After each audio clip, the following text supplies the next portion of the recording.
check here. 1, 2, 3. Testing. 1, 2, 3. 1, 2, 3. Cool. Thank you.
tonight, and thank you for coming and giving us an evening of your summer. I call to order this meeting of the Board of Zoning Appeals, and today is August 28th. Ms. Nestor-Jelen, will you please call the roll? Sure, and just a note, if anyone is present from technical services, I'm not sure if the 4 TVs down here could be configured to show the screen on the Teams meeting, but that would be extremely helpful. I'll go ahead and call the roll. Skip Daly. Pamela Davidson. Present. Guy Loftman. Here. Dee Owens. Margaret Clements. Here. Okay, so we have 3 members in person and a quorum. Okay, is there a motion to introduce the evidence? I will move to introduce tonight's evidence. Second. Okay, it's been moved and seconded to introduce the following items into the evidence. The Monroe County Comprehensive Land Use Plan as adopted and amended. The Monroe County Zoning Ordinance as adopted and amended. The Monroe County Subdivision Control Ordinance as adopted and amended. The Board of Zoning Appeals Rules of Procedure as adopted and amended. And the cases advertised and scheduled for a hearing on tonight's agenda. And is there a motion to approve? So moved. And seconded. Okay, call the roll on the introduction of evidence. Pamela Davidson. Yes. Guy Loftman. Yes. Margaret Clements. Yes. Motion carries 3-0. Okay, and as I'm here as well. agenda has been amended because the first item on the agenda has been continued by the petitioner. Given that, is there a motion to approve the agenda? I will move to approve tonight's agenda as amended. Second. Okay, it's been moved and seconded to approve the agenda. A vote yes is a vote to approve. Guy Loftman. Yes. Margaret Clements. Yes. Pamela Davidson. Yes. Motion is approved 3-0. I'm Okay, here there's as no well. administrative business, no old business, so we are going to move directly to item number 2, which is a variance 24-37 concerning Richardson minimum lot size variance to Chapter 804 concerning 1.647 plus or minus acre parcel in Washington Township, Section 34, at 440 East Sample Road. And Mr. Brown, if you would be so kind as to review the case with us, we'd be most grateful. I'll also note just really quickly for the record, Dee Owens has joined the meeting, so she's present. Great, thank you. Thank you. This is a minimum lot size variance to Chapter 804 with the purpose of placing a new manufactured home on the subject property to take the place of a previously demolished manufactured home. The previous manufactured home was removed from the property via demolition permit R-24-607, and a new manufactured home is being proposed to be added via the residential manufactured home placement permit R-24-623. However, it was found during review of R-24-623 that the property does not meet the 2.5 acre minimum lot size for the Agriculture Rural Reserve Zoning District. Hence, this variance is being triggered. If the design standards variance is approved, any future property owner will be able to continue the building permit applications and comply with all other building and zoning codes. If the design standards variance to the minimum lot size is denied, the petitioner will not be able to construct any proposed structure on the property without first obtaining a rezone or conducting a lot line shift. And here is, I'm sorry, is my screen being shared? Is your screen, it's showing to us, but these 2 screens are off, or 4 screens might be off. Technical Services, I think, is going to be working to have these screens show for the public, but as of right now, there is not screen share. But we see the one that you're projecting up here. Yes, and I see the one So on this is a Zoom. I location see map it. As well as a site conditions map. There's not a lot of slope on the lot, especially in the proposed area. On the site conditions map right now is also the old manufactured home that was demolished, and the new one is going in the same place. I do also want to note for when we get to site photos that discussion among staff okayed the petitioner to store the proposed manufactured home on the lot, provided it is not hooked up to utilities or actively being lived in. And here is the current zoning map, as well as the comprehensive map. And on the screen right now are two site photos. One is of the lot in particular. You can see the home at the end there. The other is also a view of the proposed home, but also a view of where the demolished home once stood. I don't know if you can make it out in the image, but there are remnants of utility connections in that second photo. And here is the petitioner's letter to the Board of Zoning Appeals, along with a site map that is being used for the permit. And so in the case of VAR-24-37, staff recommends approval as practical difficulties have been demonstrated. This is a lot that does not meet the minimum lot size of the agricultural rural reserve zone. Construction is not possible without a variance approval, a rezone to a smaller lot size requirement, or a lot line shift within adjacent property. Thank you, Mr. Brown. That was very helpful. Do members of the Board of Zoning Appeals have questions for staff? Are they going to place the new home in essentially the area where the old one was, with the utility hookups already there? That is my understanding, yes. Okay. And I'm not sure if Ms. Owens has a question because I can't see her. I've tried to talk a couple times. I don't think anybody heard me. Are you hearing me now? She says,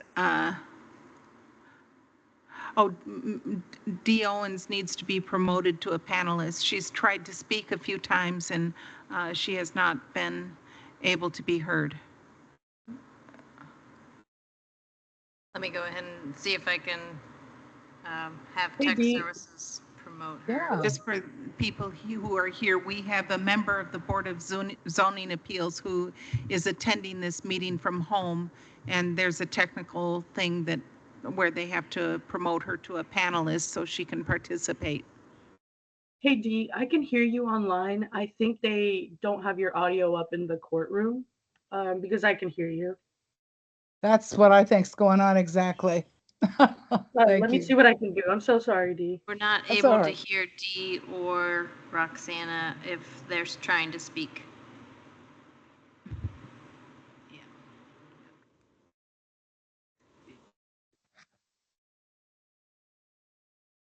Well, tech services is working on it. Trust that D is not muted at her end. She is not one. Okay, thank you. Just double checking.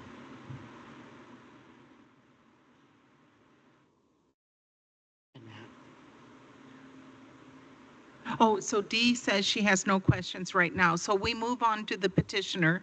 Mr. Richardson or Mr. Richardson's representative, if you would kindly come to the podium and sign in, then I'll swear you in, and then you'll have 15 minutes. If both of you wish to speak, both please sign in.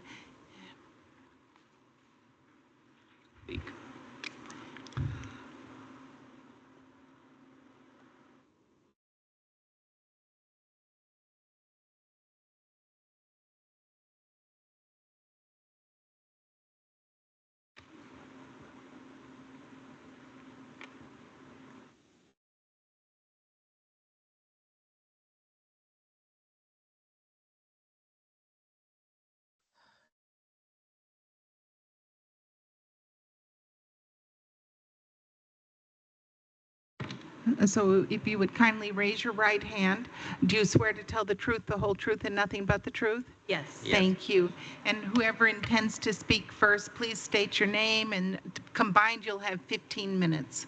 That's fine. My name's Amanda Richardson, and Morris is a family member, and I helped him go through the OpenGov process. He's not exactly techie savvy, so I helped him go through that, filing all the paperwork. A little backstory is, yes, we went through and filed the permit to demolish the previous manufactured home. At that time, we provided the septic permit that was needed, showing the driveway was already put in, the site plan, and I believe it was Tammy at Planning was asking if we disposed it properly, so Morris hired Brad Blackwell, Gilliland to do the contracting. Hannah provided the dumpster because she was like, we want to make sure you're not going to bury the trash. And I said, we're not going to bury the trash. So we have removed the old manufactured home as we were supposed to do, permitted to do, and then we filed the permit to move the new one on, and then we got flagged as not the right acreage for that. So that's why we're here today. I see. And would you like to add anything, sir? No, I'm just, I'm just trying to place that back up there so I can live up there, Right. I've owned it for 20 years, just want to get moved back up there. Time for fall. Yeah. Yeah, that would be nice. Do you have anything else to add, or do my colleagues have any questions for the Richardsons? So it looks from the picture as if the new home is just sitting on the property, maybe on a trailer, waiting to be installed. It's backed up on my property, sitting on the wheels, but it's not hooked up. It's just, because I called in here and asked, because I had to get it out of the place I bought it from. Right. And I asked permission. They said, as long as it's not hooked up, you can park it. That was nice. So that's what I did. Yeah. Sounds like a plan. And I'm just going to check with Ms. Owens to see if she has a question, if you would indicate in the chat if you have one. Okay, she has no question. So we'll hear from the public, both for and against. And if there's anybody against, you'll have 5 minutes to speak again, to refute or to answer what they might say. All right. Okay, thank you so much. Now, are there members of the public who would like to speak in favor of this petition? If so, please come to the podium or let us know on virtual media on this Teams software by raising your virtual hand if you would like to speak in support of the Richardson variance request on Sample Road. Oh. I hope we can get them. We even know they're there. Do we know? Can you tell if anybody is? No one has their hand raised. Okay. Okay. Is there anyone here in this room who would like to speak in opposition to this petition? Please come to the podium or raise your virtual hand. Well, there's none, so there will be no rebuttal, but I would like to turn to my colleagues here on the Board of Zoning Appeals for further discussion and/or a motion. It seems exactly the kind of thing that we're here to make easy as we can for people. I'm sorry you have to go through it, but we appreciate you doing it. We try to keep these, we try to make sure people abide by laws, but sometimes it's inconvenient. I move that we approve variance 24-37 design standards on the basis that practical difficulties have been demonstrated. The lot does not meet size and construction is not possible without the variance or a rezone, and so this is an appropriate way to deal with it. I'll second that. Okay, it's been moved and seconded to approve VAR-24-37, which is a minimum lot size variance to Chapter 804. A vote yes is a vote to approve the variance. Pamela Davidson, Yes. Margaret Clements, Yes? Guy Loftman, Yes. and I'll note D. Owens mentioned yes in the chat. I'll take that as a As a she unanimous. agrees, yes. It's a unanimous It's approval. unanimous, yes. Yes, so. But 3-0 legally, I think. Yes, yes. Yes. Well, thank you for coming tonight, and thank you for helping us understand what's going on and helping us solve this issue. So have a good evening. Thank you. We move on now to items number 3 and 4 on the agenda, and their variances 34-39A and B. This is the Cox minimum lot size variance to Chapter 804 and the Cox minimum lot width variance to Chapter 804 concerning 1.1 plus or minus acre parcel in Bean Blossom Township, Section 19 at 9087 West Mount Carmel Road. And Mr. Brown, it's good to have you back. Thank you. Thank you. So this is a minimum lot size and a minimum lot width variance with the purpose of constructing an addition to an existing single-family residence on the subject property. The petitioner is proposing an addition to a 3-bedroom home. Said 960 square foot addition will include an additional 4th bedroom, a dining room that will attach to an existing kitchen, and a bathroom. However, the property does not meet the 2.5 minimum lot size nor the 200-foot minimum lot width required for lots in the Agriculture Rural Reserve zoning district. Hence, these variances were triggered. If the design standards variances are approved, any future property owner will be able to continue with the building permit applications and comply with all other building and zoning codes.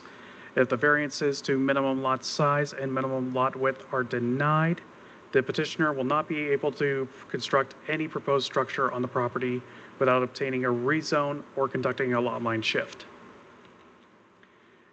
And here is the location map and the site conditions map on the property, fairly flat. And here is the current zoning map as well as the comprehensive plan map. And here is the petitioner letter. A bit simple, but it fulfills all the requirements. Yes. And here is a view of the subject property. The addition is going to be on the right side of the building there, according to the site plan they submitted for the residential building permit. And here is the site plan that was submitted.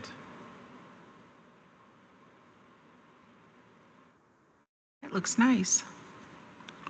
And so staff recommends approval of VAR 24-39A and VAR 24-39B as practical difficulties have been demonstrated.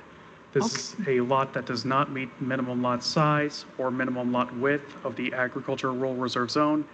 Construction is not possible without variance approval, a rezone to a smaller lot size requirement, or a lot line shift within adjacent property. Well, that just sounds like a great summary, Mr. Brown. I turn to my colleagues here on the Board of Zoning Appeals. Do you have any questions for staff? No. No? And Ms. Owens had said, can we see her? And we do not see her, but she also does not have questions.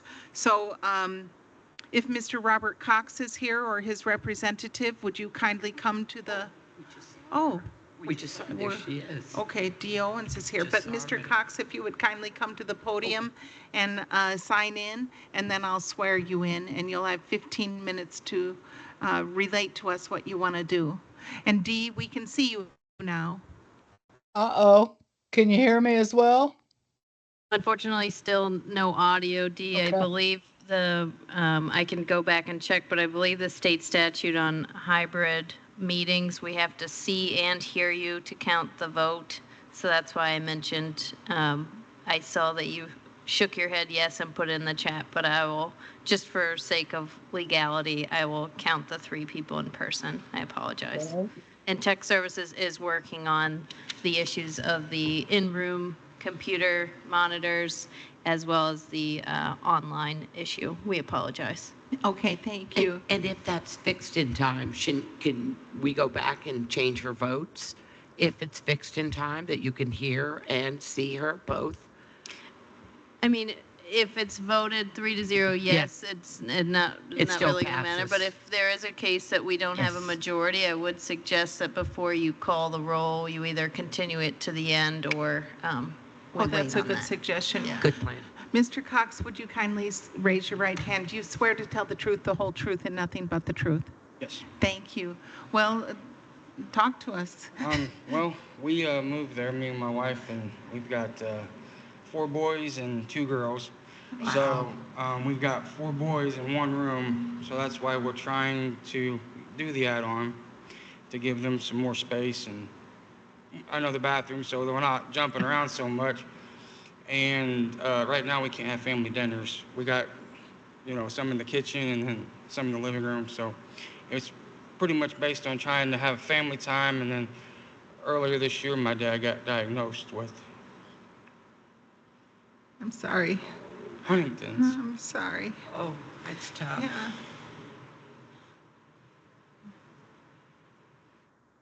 So that's why we want the dining room to be able to spend time with him while he still can. Sounds like a good plan. It sounds like you have a beautiful family. You have 6 children and your father who wants to be involved, and it sounds like you have a wonderful solution for it. So I cannot imagine 4 boys in 1 bedroom. I can't get my head around that. Yeah, it's pretty crammed in there. I have another one that's 18, but he's already moved out. So but like I said, we moved there knowing that there was potential to add on, but we didn't know about the lot size and all that stuff. So okay. Well, let me ask my colleagues if they have any questions for you. No? I don't have any questions. And Ms. Owens, do you have any questions? She's online. She says she doesn't have any questions. So we're going to hear from the public now, from those in favor and opposed. And if anybody's opposed, you can come back. Okay?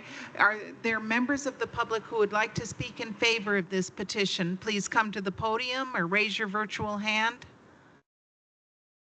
We don't see anybody. Is there anybody opposed to this petition? We don't see anybody. So I move it back to us for a further discussion and/or a vote.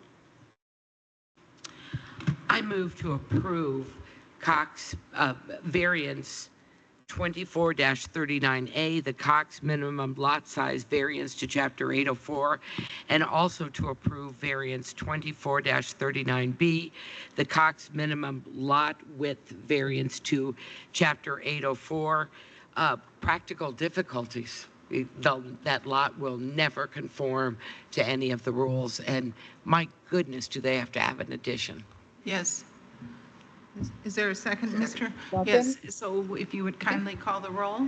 The motion is to approve both VAR-24-39A and VAR-24-39B, which is the minimum lot size and minimum lot width variances to Chapter 804. A vote yes is a vote to approve. Guy Loftman, Yes. Pamela Davidson, Yes. Margaret Clements, Yes? and I'll look to Dee Owens, and she She is said shaking her head yes. yes. Okay. So the motion does carry. Is your phone silent? It is approved. Look at that on that. It looks like it's muted. Yeah, it's okay. Let me finish this. So, Mr. and Mrs. Cox, your petition has been unanimously approved. Thank you for working so well with our staff. We appreciate your coming in and participating in this process, and good luck to you. Thank you, and I wish you many happy memories in your new dining room. Thank you. Okay, Dee, just from here, it looks like your microphone is muted, but I don't know if you unmuted, if we hear you. Can we? Yeah, I tried to vote. Oh, I we tried to can't hear vote a you. minute ago and it didn't Okay, work. just checking. Okay, so we move on to item number 5, VAR-24-41A, and item 6, VAR-24-41B. And this is the I don't know if I'm pronouncing it correctly, but when you come up, you can correct me. The Eco Area 1 variance concerning 1 acre of contiguous 12% slope to Chapter 825, in the Eco Area 1 variance of the 12% slope encroachment to Chapter 825 concerning 1 9.03 plus or minus acre parcel and 1 16.41 acre plus or minus parcel in Polk Township, Section 4 at 7407 South State Road 446 and 7415 South State Road 446. And Mr. Smith, if you would kindly clarify everything for us. Absolutely. Thank And you. I believe it's Shay, Oh, right? Yes. Shay. Shay. Thank you, thank you. Okay. So as Margaret stated, this is an Eco 1 variance it's been broken up into two different parts, one concerning 1 acre of contiguous 12% slope, and then the other concerning 12% slope encroachment. These are both Chapter 825, and the purpose is to construct a new residence and driveway at 7407 and 7415 South State Road 446. This proposal will include disturbing areas that are greater than 12% slope on a property that is in what we refer to as the Environmental Constraints Overlay Area 1, or ECO 1 for short, of the Lake Monroe watershed. So Chapter 825 states that for the ECO 1 area, a property is subject to a limit of not greater than 12% slope land disturbance and must have at least 1 acre of contiguous 12% slope. So the petitioner, if they do receive these variances, will engage in a lot line shift through a final plat amendment to the Chambers Type E subdivision so that the proposed residence will be on the property with the address known as 7415 South State Road 446. And again, this is pending the approval of the variance. So this will only occur if the variances are approved. Okay. And then on this, I apologize if the audience can't see it, but there are a lot of visuals, so I'm going to be going through those here. So on the screen, I currently have a location map and a site conditions map. You'll note that the site conditions map has a lot of red, and that red it consists of all areas that are greater than 12% slope.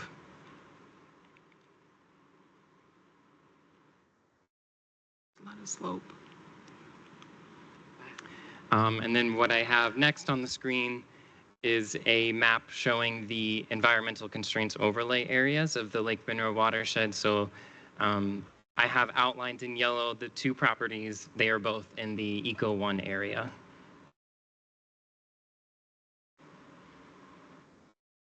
And then on the screen, I do have the petitioner's site plan that was submitted to staff.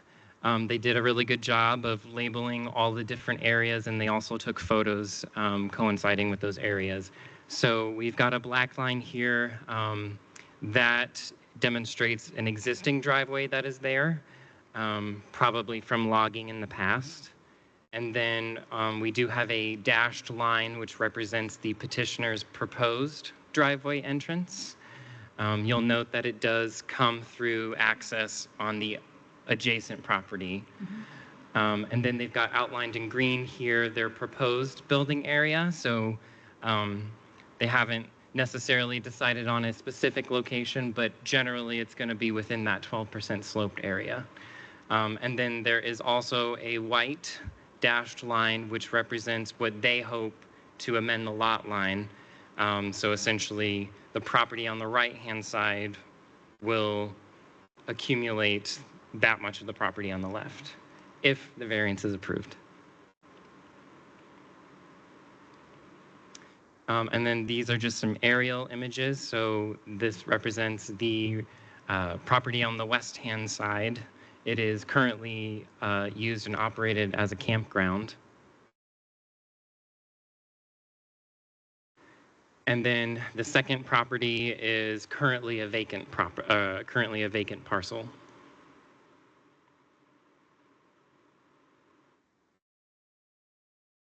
And then these next photos were submitted on behalf of the petitioner. And again, they also went the extra mile to provide a site map showing the different locations of the photos, and I've got those listed on the right-hand side. So these are photos of the vacant parcel.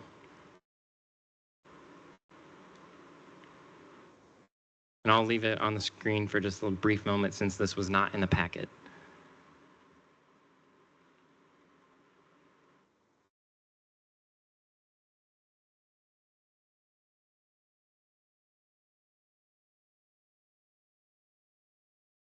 And then the second set of photos, these consist of the petitioner's proposal. So on the right-hand side, we've got where they labeled the roadway is, or the driveway, I should say, and then as well as where the new driveway entrance will be. And then I have a second slide for the second set of photos.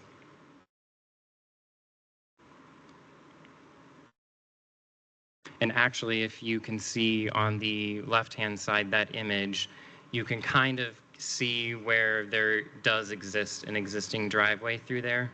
Kind of looks like a line that waves through the ridge top there.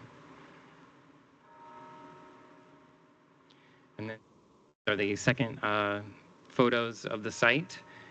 So the petitioner took photos of all the potential build sites, and then they also included an old bus that has been there for an X amount of time.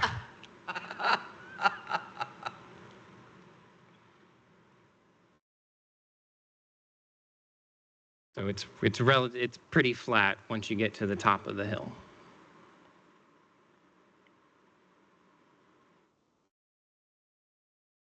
This leads us into a discussion. So staff did refer to the U.S. Geological Survey stream stats data, and we did discover that USGS does show a mapped stream that drains through the buildable area on Lot 1, so that's on the right-hand side. And that is what is currently allowed to construct a home on. So they otherwise could propose a home in this area. However, with this stream that's mapped there, that would significantly reduce the buildable area that they would even be able to construct there. And I believe in our ordinance, we have a 100-foot buffer from streams. So you're taking essentially 100 feet and you're following that stream. So wherever that 100 feet is, you're taking away that buildable area. And this was not initially noted on the final plat. And the final plat's from 2016. So it's possible new data came about. So we're just trying to use the current data that we've got. Yes. And then from the U.S. Department of Agriculture Soil Conservation Service, planning staff did go the extra mile to look into the soil types of the area. So I really tried to summarize it in this slide. There's a more detailed analysis in the report, but essentially what we've got in blue here on the right-hand side is the current build site. So it encompasses an area where they could potentially construct a home. And then in the green here, we have the proposed build site, which is on the top of that hill. So both sites have different soil types. So in the blue, we've currently got the Brownstown Gilwood Silt Slopes, or BKF for short, and that is 25 to 75% slope soil type. So typically, usually found in very steep slopes, it's vulnerable to erosion, and it is also severely limiting specifically towards constructing dwellings on properties, and that is due to the slope and depth to bedrock and also just the overall sensitivity of the soil type. In green, which is what the proposed build site is, we have the Wellston Silt Loam, or WEC for short, which is 6 to 12% slope soil type, typically found in moderate to severe slopes. It's generally well drained because typically you find these on ridge tops, so the water is going to be draining down into the valley.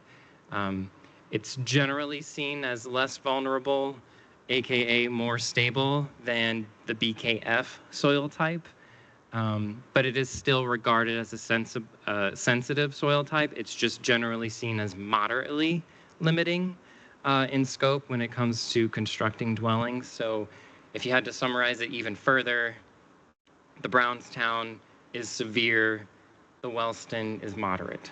So the Wellston is an improved location. It's an improved location.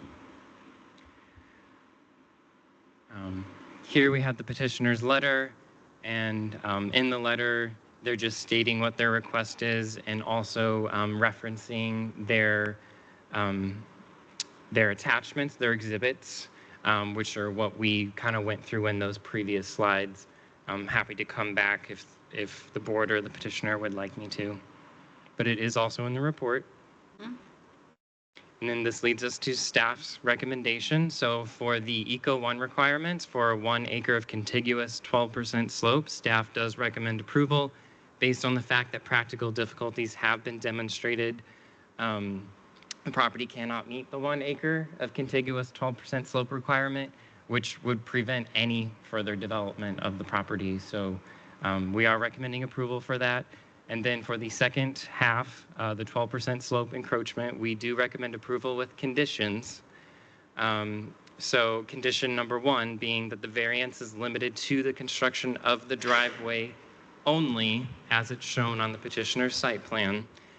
So not referring to any sort of construction, just the driveway itself. And then number 2, that the petitioner work with a surveyor or engineer to design the exact driveway location to minimize tree removal and erosion control.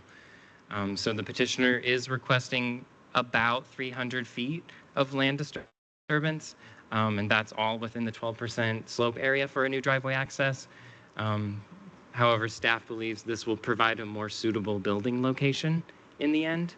But I did also want to point out, because there's a lot going on here, that planning staff did consult with stormwater, and they did state one way or the other, no matter which building site that the petitioner chooses to go with, there would be a need for an extensive stormwater review, and there would be a need for logging and stormwater permits, and each of those would be reviewed extensively by stormwater given the sensitivity of the watershed area. And then, of course, these are requirements that would need approval before any building permit could be issued. So does the board have any questions? Those last conditions you just outlined, those are not our purview. Another department ensures all those things happen, other than the two conditions you listed at the beginning of that summary. That's correct. Okay. Mr. Loftman, do you have questions? I do not. And Ms. Owens asked what was the name of the campground that is adjacent to this property? I believe it was called the Monroe Causeway Campground, LLC. Okay.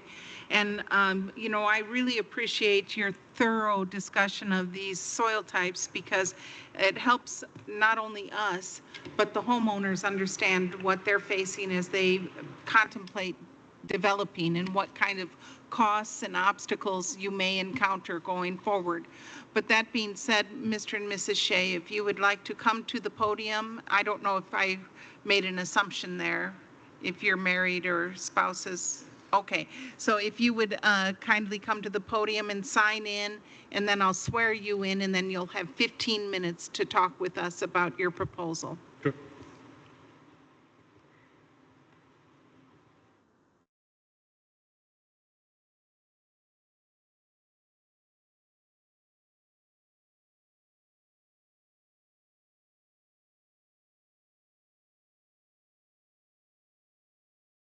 Would you kindly raise your right hand, and do you swear to tell the truth, the whole truth, and nothing but the truth? Yes. Thank you. Okay, All right. Thank you for coming tonight. Sure, thank you. And first of all, thanks Sean for really explaining it very well. So we are, my wife and myself, are owner of Monroe Causeway Campground with address 7407, which is on the west side of the two lanes Sean showed earlier. And we recently bought the land next to us, which is 7415 South State Road 446, with a plan to build our own house over there so we can really stay away from campground with some privacy. So that's the whole purpose. But with a further evaluation of the land, originally we thought there is a built area in the map Sean shared. Further looking into that, really there's a creek running through. It is muddy and with slope and wet. So we feel it is very difficult to build a house over there. So, but luckily, there's a piece of the land which belongs to campground right now, which is on the top of the hill. I believe that piece of land originally, probably 20 years ago, was used as part of the campground because of the school bus you all see in the picture. Oh, yes, yes. Yeah.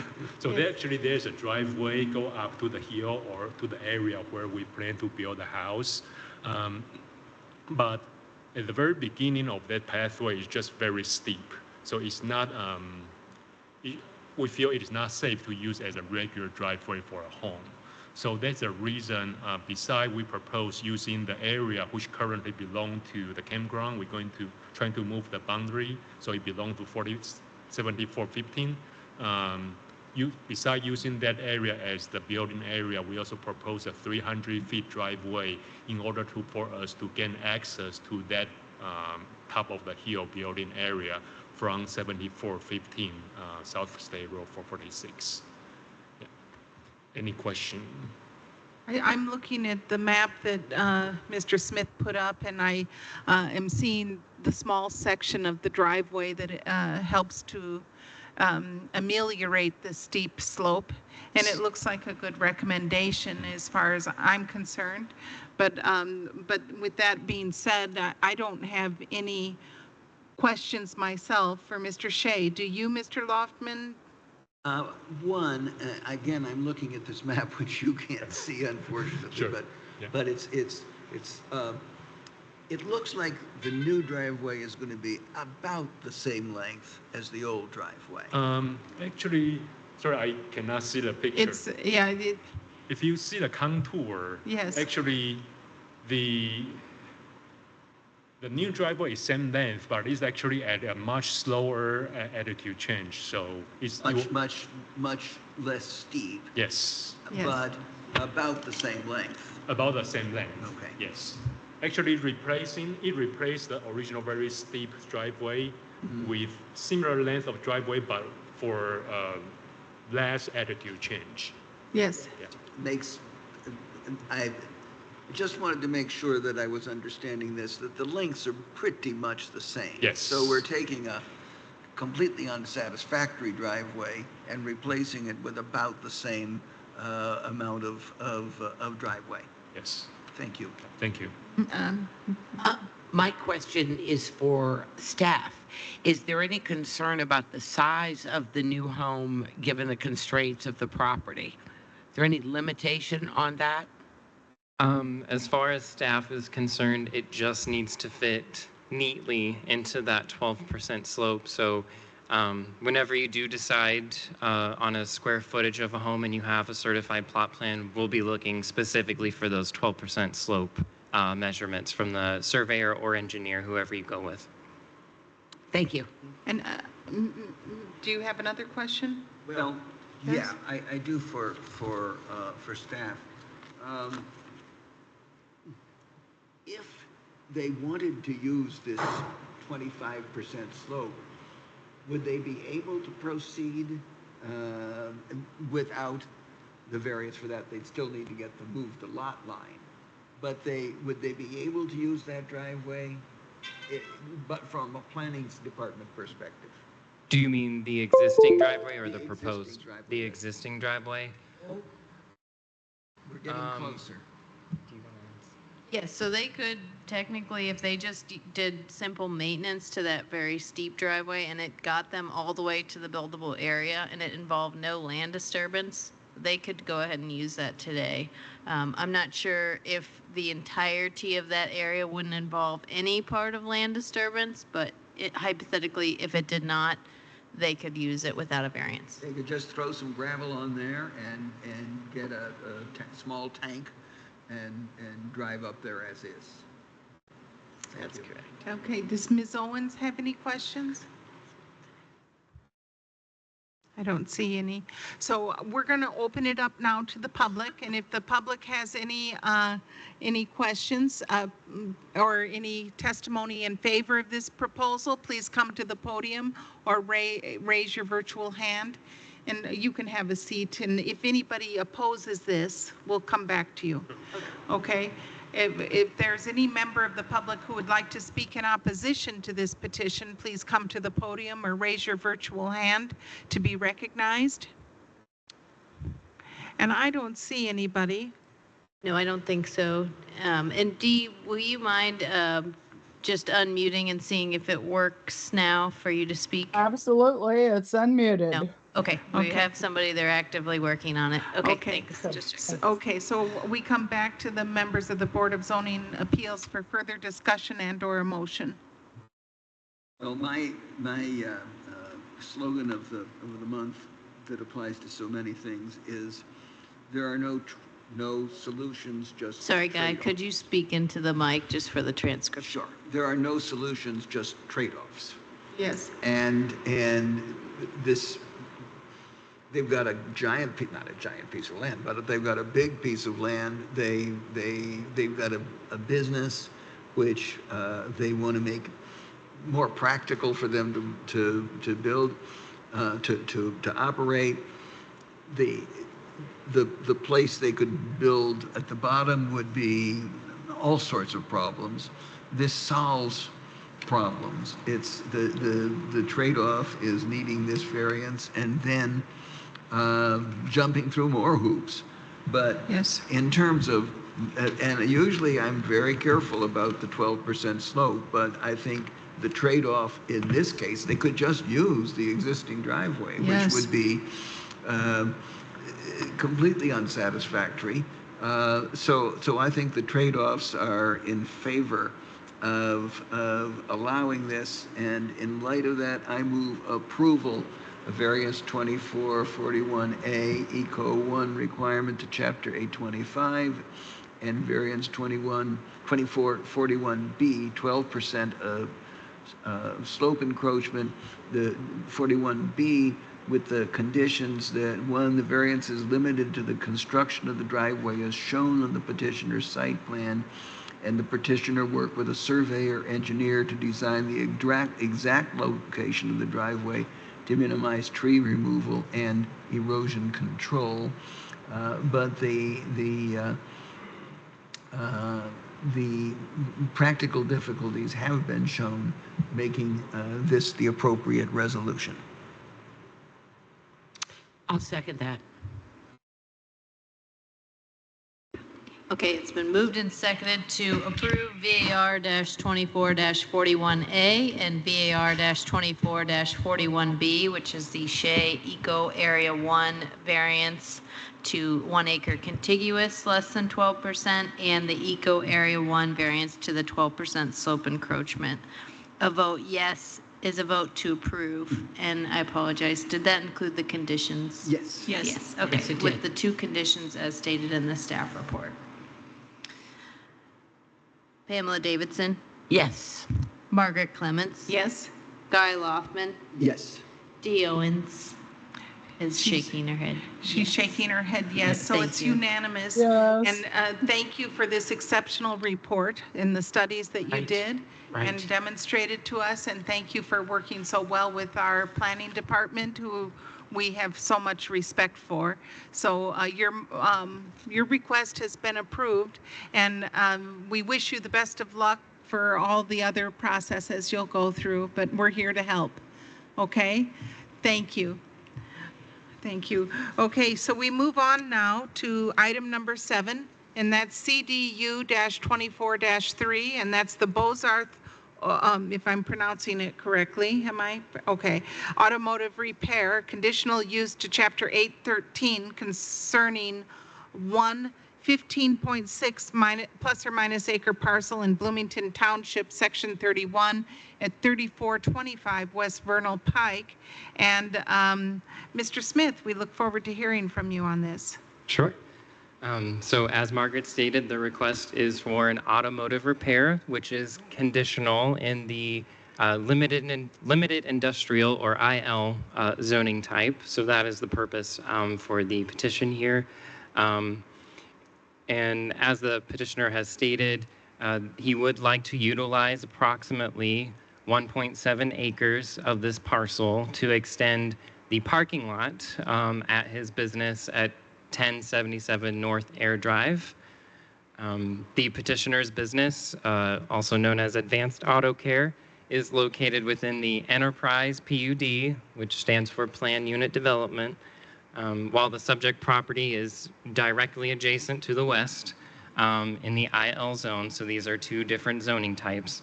The petitioner has currently put in an offer on the property to purchase from the current property owner, pending the approval of this request.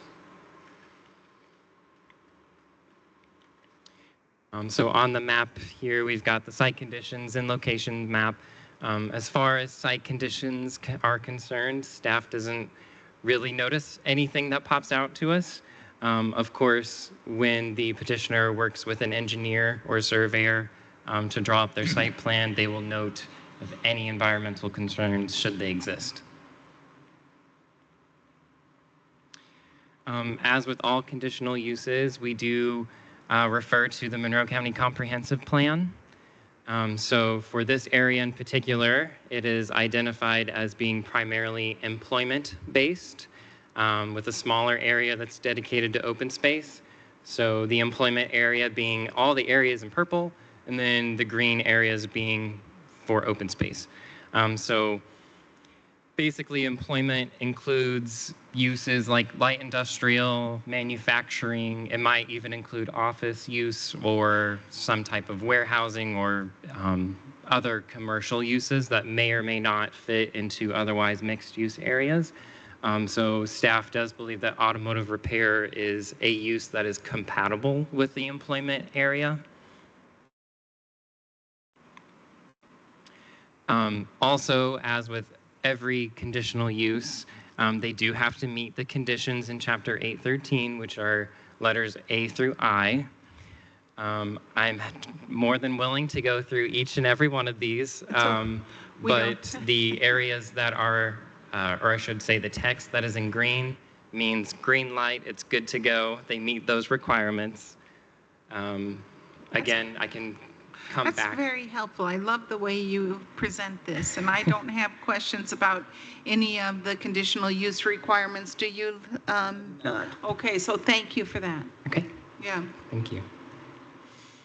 So on the right-hand side, we have the petitioner's site plan, and then on the bottom where the blue arrow is going, I just created a really quick staff site plan to just kind of show an aerial image. And then, of course, the petitioner's site plan is on the right. So basically, where they're just on the staff site plan, the building with the red roof, that is the Advanced Auto Care building. So essentially, he just wants to acquire that 1.7 acres right there. And that is where the extension of the parking lot where he can store vehicles to be worked on will be stored. So there's no building expansion, no utility expansion. It's just a parking lot is what it will be for. Oh, great. And then these are some site photos from a staff visit. So the bottom middle image, that is the area that is directly behind the business. So essentially that is where the parking lot would be going. And then as you can tell from the images, they are a very busy auto care business. So as the petitioner stated in their letter, they are simply out of parking spaces and they need to expand. And then on the screen, both are in the packet, but just the petitioner's letter as well as the owner consent. So the petitioner does not own the property currently, but the owner did provide consent for this conditional use request. Staff did receive a letter of support, which I did provide to the Board of Zoning Appeals as well as to the petitioner. To really summarize what this letter is about, it's from a lawyer who represents an adjacent property owner who is otherwise generally supportive of the petition. They did want to respectfully ask of the BZA to consider 3 conditions, the first being that the conditional use be limited solely to the 1.7 acre parcel of land. The second one being that if it's approved, that the petitioner actually complete the lot line shift adjustment. And then, of course, number 3, which is that further development of the 1.71 acre site be conditioned on maintaining the buffer and existing tree canopy. I will say from staff standpoint that any commercial site plan does have to provide a buffer to adjoining properties. And I do believe the petitioner stated that they would like to preserve those areas. So they can, of course, expand on that. And this leads me to staff's recommendation for the conditional use, which is approval based on the fact that they are able to meet all of the criteria in Chapter 813. So just to recap, if the conditional use is approved, the use of automotive repair would take effect once the petitioner's proposed lot line shift between 1077 North Air Drive and the property at 3425 West Vernal Pike has been completed. And this would involve a final plat amendment as well as a Type E subdivision, which are planning processes that would be done administratively through our department. And then once the petitioner has completed these planning processes, then they will file for a new commercial site plan, which would encompass the newly acquired acreage. And then, of course, any inability to meet the site plan requirements requires a variance from the Board of Zoning Appeals. So if they get to the site plan stage and then they discover they can't meet a condition for whatever reason and they would like to consider a variance, then they would be back here. So does anybody have any questions? I do. The letter we received, I understand about the buffer. What a good rule. The other 2 conditions that are outlined here, would those be things you would also be supportive of? Yeah, so the petitioner would already have to perform that lot line shift, so that would already be part of it. Right. And then, of course, part of the site plan review is that there is a buffer yard, and there is, I don't know if see if I can bring up the image here. But as you can see, there's a lot of tree coverage here. So they could very easily meet that buffer yard requirement if they preserve those. If they chose not to preserve them, they might have to do landscaping. Dee, would you mind testing your mic now? I'm glad to do it. I have no questions for Sean. Hey! Here you Hey. Okay. Okay. She has a question. Oh, yes. Do you have a question, Ms. Owens? No, I do not. Finished. Just clarify the answer with Pamela's question about the 1.71 acre. I spoke with Mr. Schilling, our legal counsel, about this petition since he has a conflict tonight. He's actually in Brown County at their Plan Commission meeting tonight. But he said that if the Board of Zoning Appeals wish to condition the conditional use to be limited to just the 1.71 acres, they could. Now, the petitioner has expressed that they're interested in utilizing this use to expand their 1077 North Air Drive property on the east. However, if they got this conditional use as noticed and as presented in the packet, it technically does apply to all 15 acres. So if they sold it to somebody else, they could utilize a vast majority of the property to use the automotive use. So I don't want to misrepresent, but the petitioner's stated purpose is to only utilize 1.71 acres. So, and as you noted, and from the photos, there's a lot of tree cover, so the buffer is going to always be easy to do.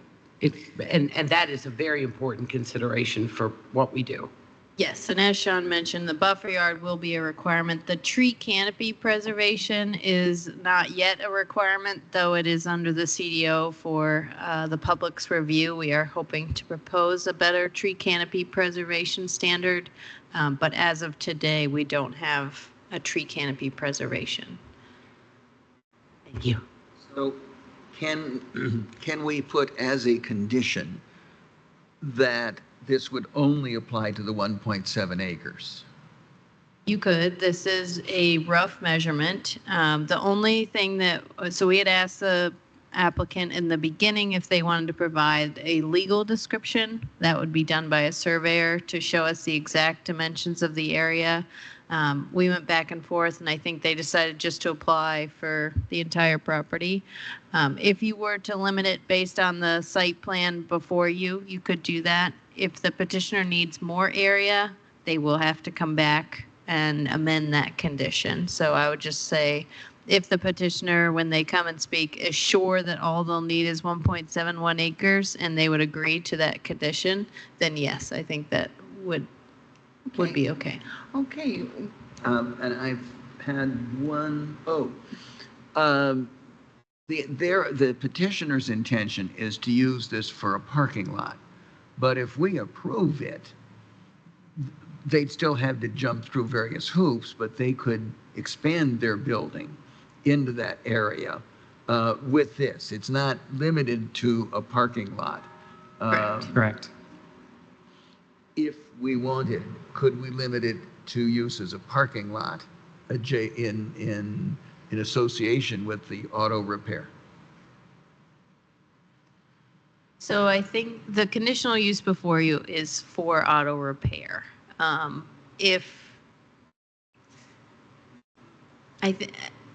Ultimately what they're providing to us in statements and with the type E, they'll be combining the lot.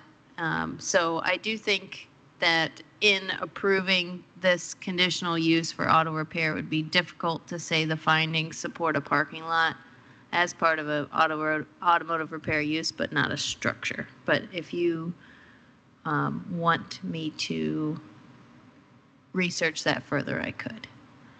No. Okay. I just want to make sure I understand what's happening because I like to try to do that. To clarify, so the parking lot is just to store vehicles that they are going to be essentially working on. So it's serving the business. So it's part of the business. It's not just like a standalone parking lot. It is serving the business. So it's kind of intertwined. Yes. Yeah.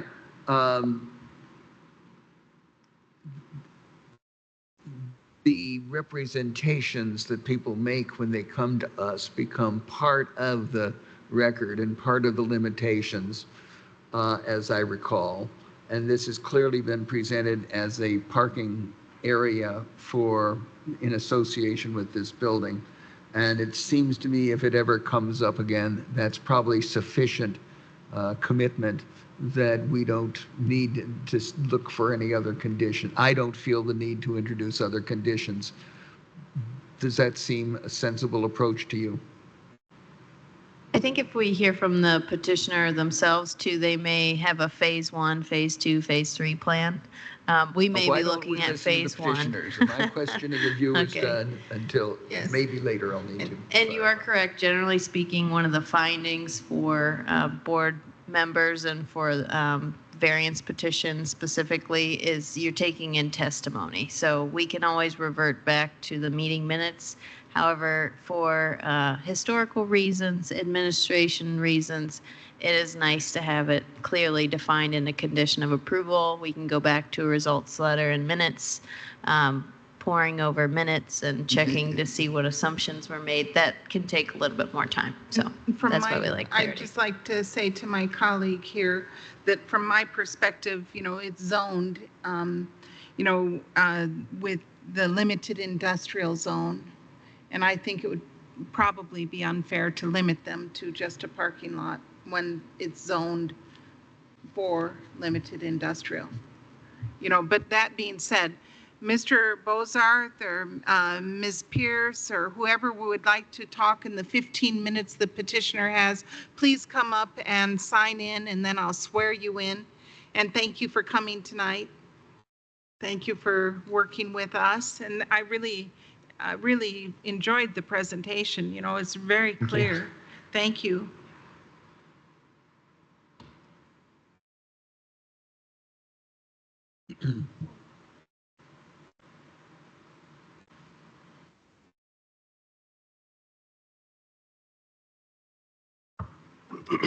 Well, thank you very much. I appreciate you guys. If I swear you in, if you would. I absolutely do not mind. Okay, please raise your right hand. And do you swear to tell the truth, the whole truth, and nothing but the truth? I do. Thank you. So this is my wife, Heather. I've asked her to come, if for nothing else, emotional support. So I would just like to start off by thanking Sean Smith. So I think we've probably all heard horror stories about interacting with governmental offices, whether it be here or anywhere. And I would say that my experience with that has been nothing but the complete opposite. Sean's been wonderful. He's been amazing at helping guide me. I would say I am dramatically out of my depth here with regard to what we're talking about. I have never developed property. I've never bought raw property to develop on a scale like this. Frankly, nor did I have any intention to. We're fortunate in that in 2018 we bought Advanced Auto Care from the gentleman that started it. He is a wonderful human being, built a great business that the citizens of Monroe County have been kind enough to give us more business than we can handle. That growth, honestly, has accelerated with the success of our staff. I don't take any credit for that. It's all the folks that work for me. I've got wonderful people that work for me, and we've got magnificent customers. As a result of that, we're faced with a problem that we just don't have anywhere to put vehicles waiting to be worked on and waiting to be picked up. It's a great problem to have. I'm not for a second complaining about it, and please don't think that I am. However, it is a problem nonetheless. And so we are on the cusp with the folks that we have right now of big opportunities for growth. And I've looked at about every exhausted possibility to figure out a solution to that parking problem. And frankly, next up is, I'm afraid we're going to outgrow the building in and of itself. To be quite honest with you, my wife and I are self-made, and we don't have a bank account big enough to build a brand new building somewhere else, which is exactly what I would love to do. I've looked at trying to find parking off-site and somehow shuttling customers to and from, but honestly, the liability excludes us from being able to do that. Nor do I feel comfortable leaving somebody's car that has been entrusted in our charge without our oversight on it on any level. I've looked at buying and repurposing a building. I don't find any good solutions there, and I've looked at options of building a new building, and to be quite frank, we just can't afford it. So we're in a unique position right now where we're talking about spending hundreds of thousands of dollars to park cars, which is hard to believe that that's a real conversation, but that's the position that we're in. My initial approach to the folks that were selling this property was to ask for part of it. I don't want 15 acres worth of property. I don't need 15 acres worth of property, and to be quite honest with you, I don't know what we're going to do with it. But we have a problem that is a problem that's in front of us with no easy solution to. So that's how we've ended up here. Sean has done a great job explaining to you what I'm thinking, what I'm talking about doing. To be quite honest with you, I want to disrupt as little bit as we can possibly disrupt, whether it be the property, whether it be our operation, whether it be a bank account trying to pay excavators in there tearing forestry down or whatever the case is. That's not what we do. That's not what I want to spend my time doing. That's not where I want to put my attention and my money to do it. Now, with that being said, I didn't expect that we would be here 6 years ago where we would be outgrowing our building this fast and to this degree. So what does 6 years from now look like? I don't know. If our good fortune continues, it's hard telling. So if we have 15 acres at our disposal, I'd be lying to you if I said that we would never have an opportunity or a desire to use that in some capacity. I don't know. But I can tell you right now, our immediate need is we just need a place to put cars. So that's how we've gotten here. That's where we've come up to this position.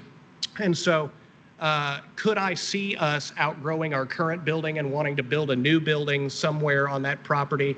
Absolutely. I think there's a lot of hurdles that are in the way of us doing that, but nonetheless, if that's a solution to our problem and it's the easiest and most achievable solution, well, we probably ought to not get in our own way in terms of growing our business and serving the folks in Monroe County that are kind enough to bring their cars to us and trust them to fix us. So that's why we're here. That's what we're doing. And I don't mean for this to be hyperbole, but quite literally, our ability to grow our company is in your hands.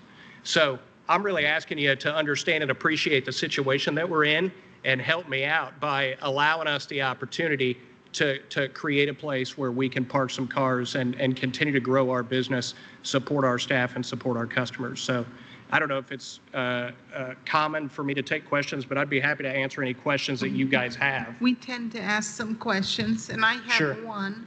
And that is, have you seen this letter from the Paganelli Law Group? So I did. I just saw that because Sean was kind enough to give me that letter whenever I walked in. So I hadn't seen it prior to now. I would guess that never prior to about an hour ago saw it, never spoken to them, don't know who they are. So give me a little latitude here when I say this, but I would suspect that we probably align more on what we want to achieve than we disagree on. I can see lots of problems if we don't respect the neighbor's property lines. We respect their privacy, expect them to respect us.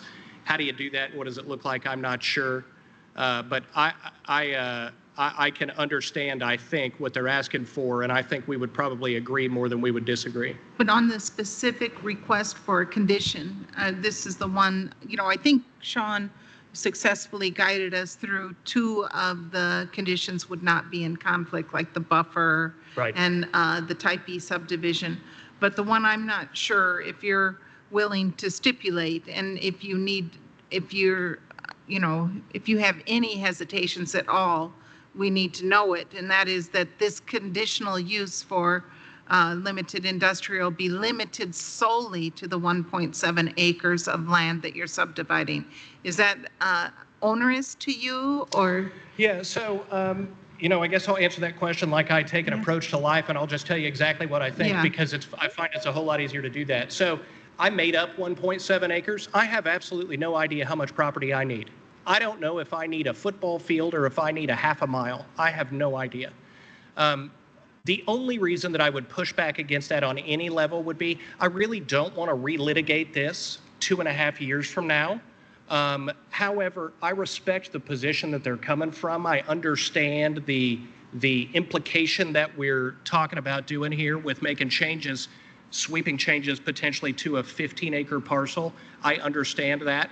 Can I say, standing here in front of you right now, that at no time in the future would I ever not put an automotive repair facility on a different corner of the thing? I can't say that because I don't know what the future is going to bring. I can tell you that 1.7 acres is a number that I made up, and the reason I made that number up is because it would bring our total parcel to 3 acres. But what does that site look like as we start to try and build a parking lot? I just don't know. And so is that enough property? I'm not sure. So the only reason I would push back against that would be the potential need to relitigate this problem over again in the future. Outside of that, I don't really have an issue with that because, again, I'm going to end up with 12 or 13 acres of property that I don't need, frankly, don't really want. I'm not sure what I'm going to do with it. So what it's zoned, I don't know that I'm going to care unless I have an exact need for it that's going to help us do what we do in a bigger capacity better for the folks that walk through our front door. Okay, now do you, my colleagues, do you have questions for Mr. Bozarth?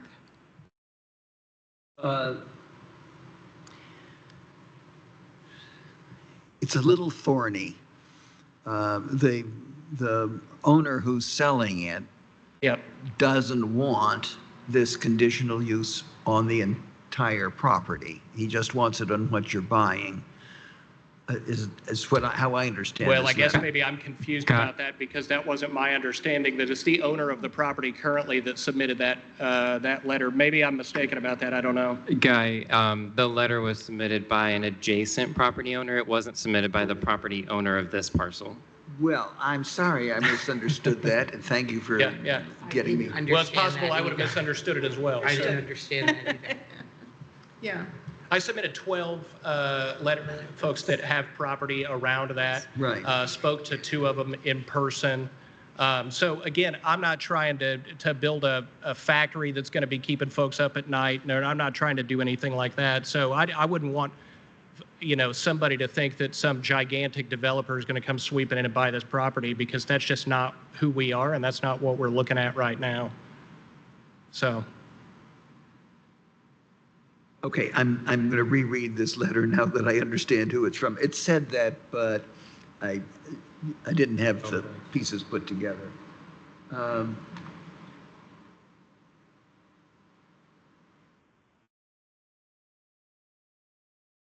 We're going to pull up the GIS to show you who the remonstrate, or the letter of support, I shouldn't say remonstrate, the letter of support is coming from in comparison to the property. Tina Pierce is the owner, and I believe the neighbor is Bach Investments LLC.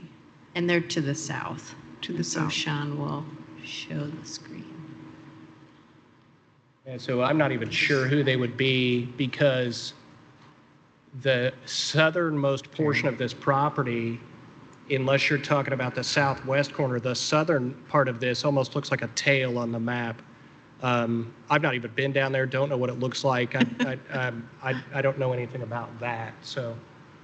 Okay, so if you see on the screen outlined in blue, that is where the letter is coming from. And then if you look directly north, that is the property in question.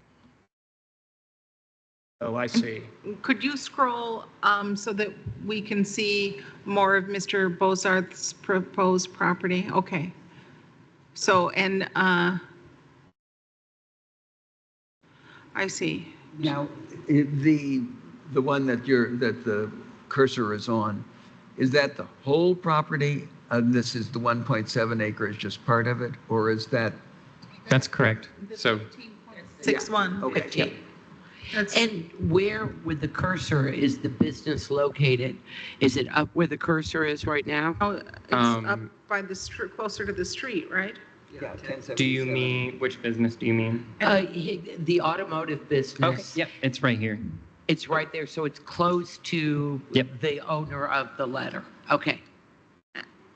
And so that he's just got a lot of land that he's just working his job and doing his business, but it doesn't involve that land at this moment. But Mr.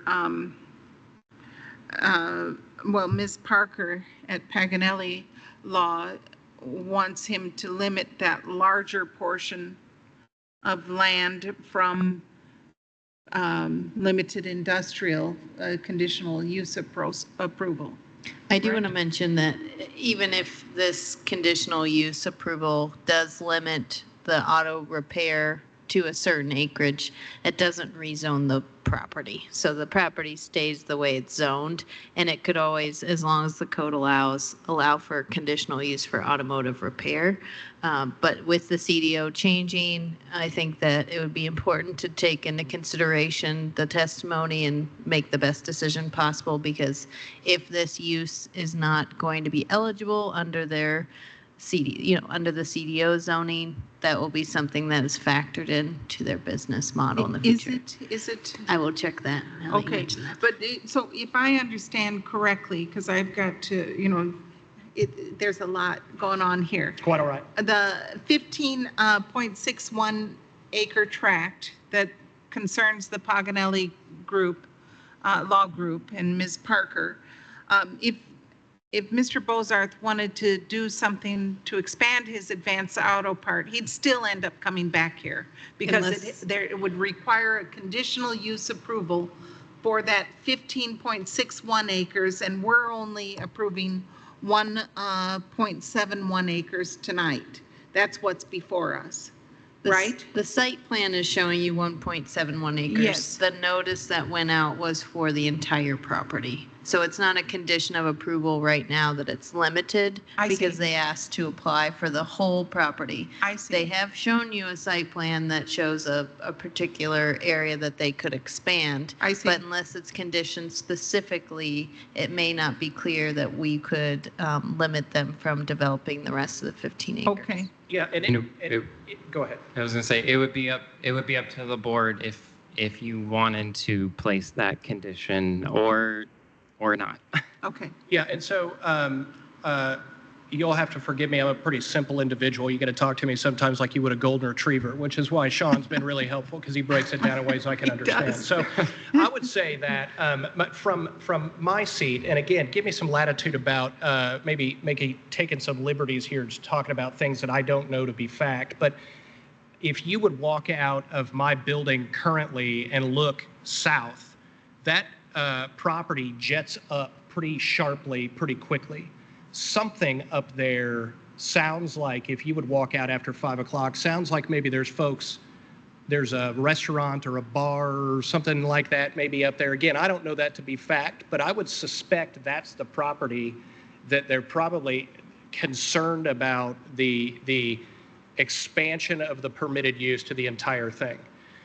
The one piece that I would say to that is, if you have ever been to the area where Advanced Auto Care is currently, Yes. there's a lot of stuff around there that already makes a whole lot of noise and is folks working with their hands and building and fixing things kind of all over the place. I'm not trying to sell you on the notion that you would grant the thing to the entire 15 acres, but the point that I would make is I would find it hard to believe that it's going to create much of a life change for those that neighbor that property much, because there's an auto body shop that I could throw something and hit their door. There's a trucking company and a waste disposal company right across the street and a trailer repair place. So in terms of life and living around folks that have businesses like this, I think those that are around us, certainly somebody that we share a property line with, it may be in a corner or something, they're kind of already living around that. So I don't know that even if you granted this and we expanded beyond 1.7 acres in the future, I don't know that it changes much the life of those folks that either have a company, a house, whatever the case is surrounding that existing property. So again, my opinion, take it for what it's worth. Well, we do have an obligation to hear from the public. Absolutely. And we'll hear from, and Mr. Loftman has a question. Well, the owner, Tina Pierce, is here, is that correct? I don't know. To be quite honest with you, I've never met her, so I don't know. Okay. And I'm looking at I happen to have her affidavit here, she consents to the authority to act on behalf of the matter. So it's impossible for me to tell whether she cares whether this goes to the whole property or not from this letter. But if she's not here, she can't clarify it. Well, I think she only cares insofar as she needed to give permission for me to try and enact changes on a piece of property that she currently owns. Yeah. But I don't think she has any additional property in the area outside of that 15 point whatever acres. So I think if this use change is granted, I don't know that it affects her one way or another. So she certainly has not laid out any sort of objection to me or my realtor or anything like that. So none that I'm aware of. Thank you. I have no more questions. And I'll check with Ms. Owens to see if she has a question. I do, not so much a question, but as a comment. I think that Mr. Bozarth has been crystal clear about what he wants to do, what he's capable of doing, and what he doesn't want to do. I did not find the letter to be from Ms. Parker to be compelling. It didn't sound, in fact, to me like a letter of support. It sounded to me like a letter of conditions. And so I would just say that I think it's time to move on. I think we've heard what I need. I've heard what I need to hear. Okay, we'll hear from the public next, those in favor and those opposed, and chances are Ms. Parker will be here and to speak virtually or something. So if there is opposition to your request, you'll have a 5-minute opportunity to respond. Okay, so right. I'm going to open it up now to the public who is in favor of this petition. If there are members of the public here in this room, come to the podium. If there are members who are attending online, please raise your virtual hand. Oh, yes, please, sir. Come to the podium and sign in, and then I'll swear you in.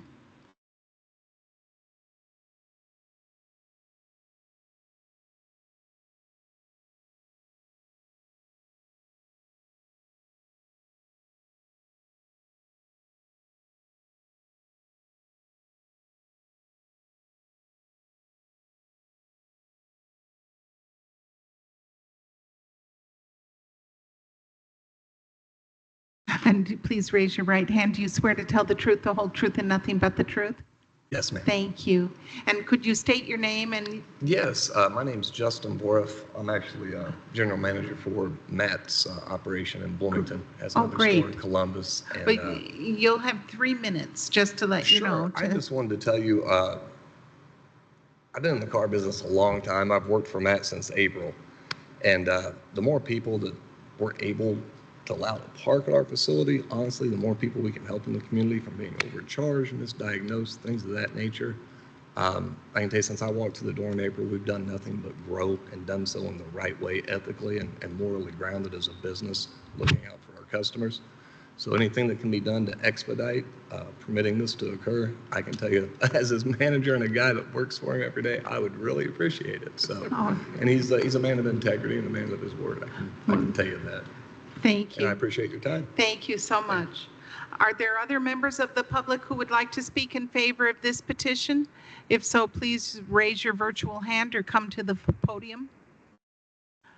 Are there members of the public who would like to speak in opposition to this petition? Please come to the podium in the Nat Hill courtroom or raise your virtual hand. Okay, we see no hand raised. So, yes, sir. Could you come to the podium? We need you to speak into the microphone so that we have a transcript. I'm sorry. And then I also need you to sign in.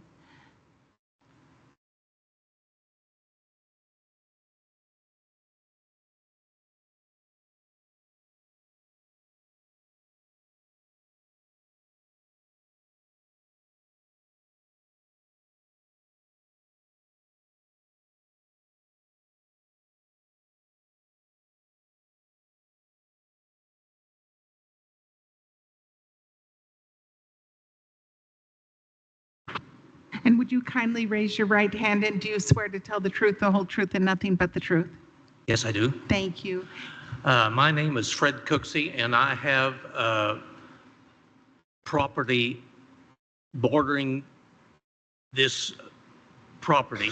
But the problem is there's a driveway between me and my neighbor that was set aside by the first owner. So the acreage that he's wanting to talk about is the massive 15 acres behind, but I'm concerned with the road bed that could be there in the future.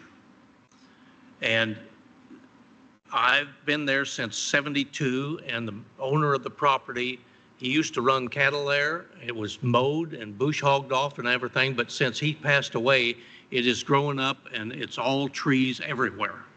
But the concern I have, as well as my neighbor, Larry Baldwin, is that the corridor between me and my neighbor was set aside for a roadway in to develop this property. But since the county and the state has upgraded Vernal Pike to where it is a racetrack there anymore, our traffic has went 4 times what it used to be because of I-69. So we are concerned that developing this property beyond the acre or 2 he wants for parking would maybe entail this driveway that was it's on the well, site plan or whatever. We're concerned that road bed could be put in between us and on Vernal Pike. So that's the only concern I have, is this little strip of land, what's going to happen to it? Okay, and I'm going to turn to staff now. And do you know about this easement? So it's actually not an easement. If Sean is to select the property on Elevate, there's a fee simple strip. It's what we call flag lot. So there's a small strip that goes and has frontage along Vernal Pike. We've talked to the petitioner about how they wish to access the property, which is through the private development to the east. That is an easement, so they will be looking into, and we've pointed them towards discussing that with any possible attorney or anyone like that to extend the easement from Air Drive to basically approach or enter the property to the west. But right now, the site plan that's before the BZA, what they're showing us is that they would access from the east. That's not to say that any future development could not possibly enter from West Vernal. Yes, but, well, that's the concern me and my neighbor have, is this little piece of property that me and my neighbor has been mowing since '68 and taking care of for the owner of the property. Is we're concerned with that because if a road bed goes in there, it's going to change the whole atmosphere of the whole area there. But your concern, sir, is that beyond the variance we're looking at here tonight? Because that will be an issue that presents itself if that development happens. Am I right about that? So the conditional use that you see that's been presented is for the 15.61 acres to have automotive repair. What the petitioner's site plan is showing and what they're requesting is potentially to do a lot line shift to make this 15 acres smaller. And what they're going to utilize of that 15 acre portion for this specific use is going to come off of Air Drive, which is to the development to the east. One question. You keep stating 15.6 acres? Yes. It includes this driveway? Yes. I mean, okay. That's correct. That's included in this property, right? It is. Yeah, okay. Yes. But if someone were to want to develop this property with a by right development, that access point to West Vernal is there. It is part of this property, and potentially it could be developed. This petitioner is one of the first petitioners we've had where they actually owned adjacent property. I think that there's been concerns by other potential buyers that that strip isn't wide enough to create a driveway that may meet highway standards. So it may be self-limiting, but we haven't gotten that far with anyone that wishes to develop this lot. And we'd be happy to talk with you more after as well. Me and my neighbor had talked to the previous owner about buying that, but he wouldn't do it because of the fact that he didn't know if he could develop his acreage behind us unless he had that property. But we have offered to buy that little strip. Yes. And split it. You could talk with the petitioner after. Okay, well, I'll just put that on the record. Well, that's a good, and Mr. Bozarth, I think, wants to respond to that. So I'm sure you'll be interested to hear what he says.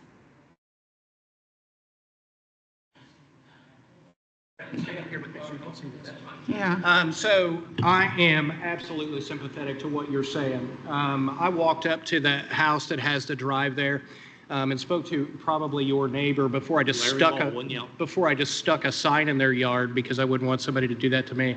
I think that's the worst access point for this property that you could possibly find. So I wasn't able to submit this because the case had closed online, but however, I have reached out to Cowden Enterprises, and Cowden Enterprises is the private property owner of Enterprise Park.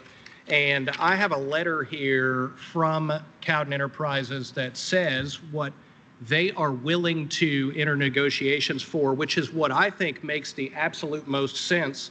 Venture Boulevard, which I don't know if you can see it, but it's here.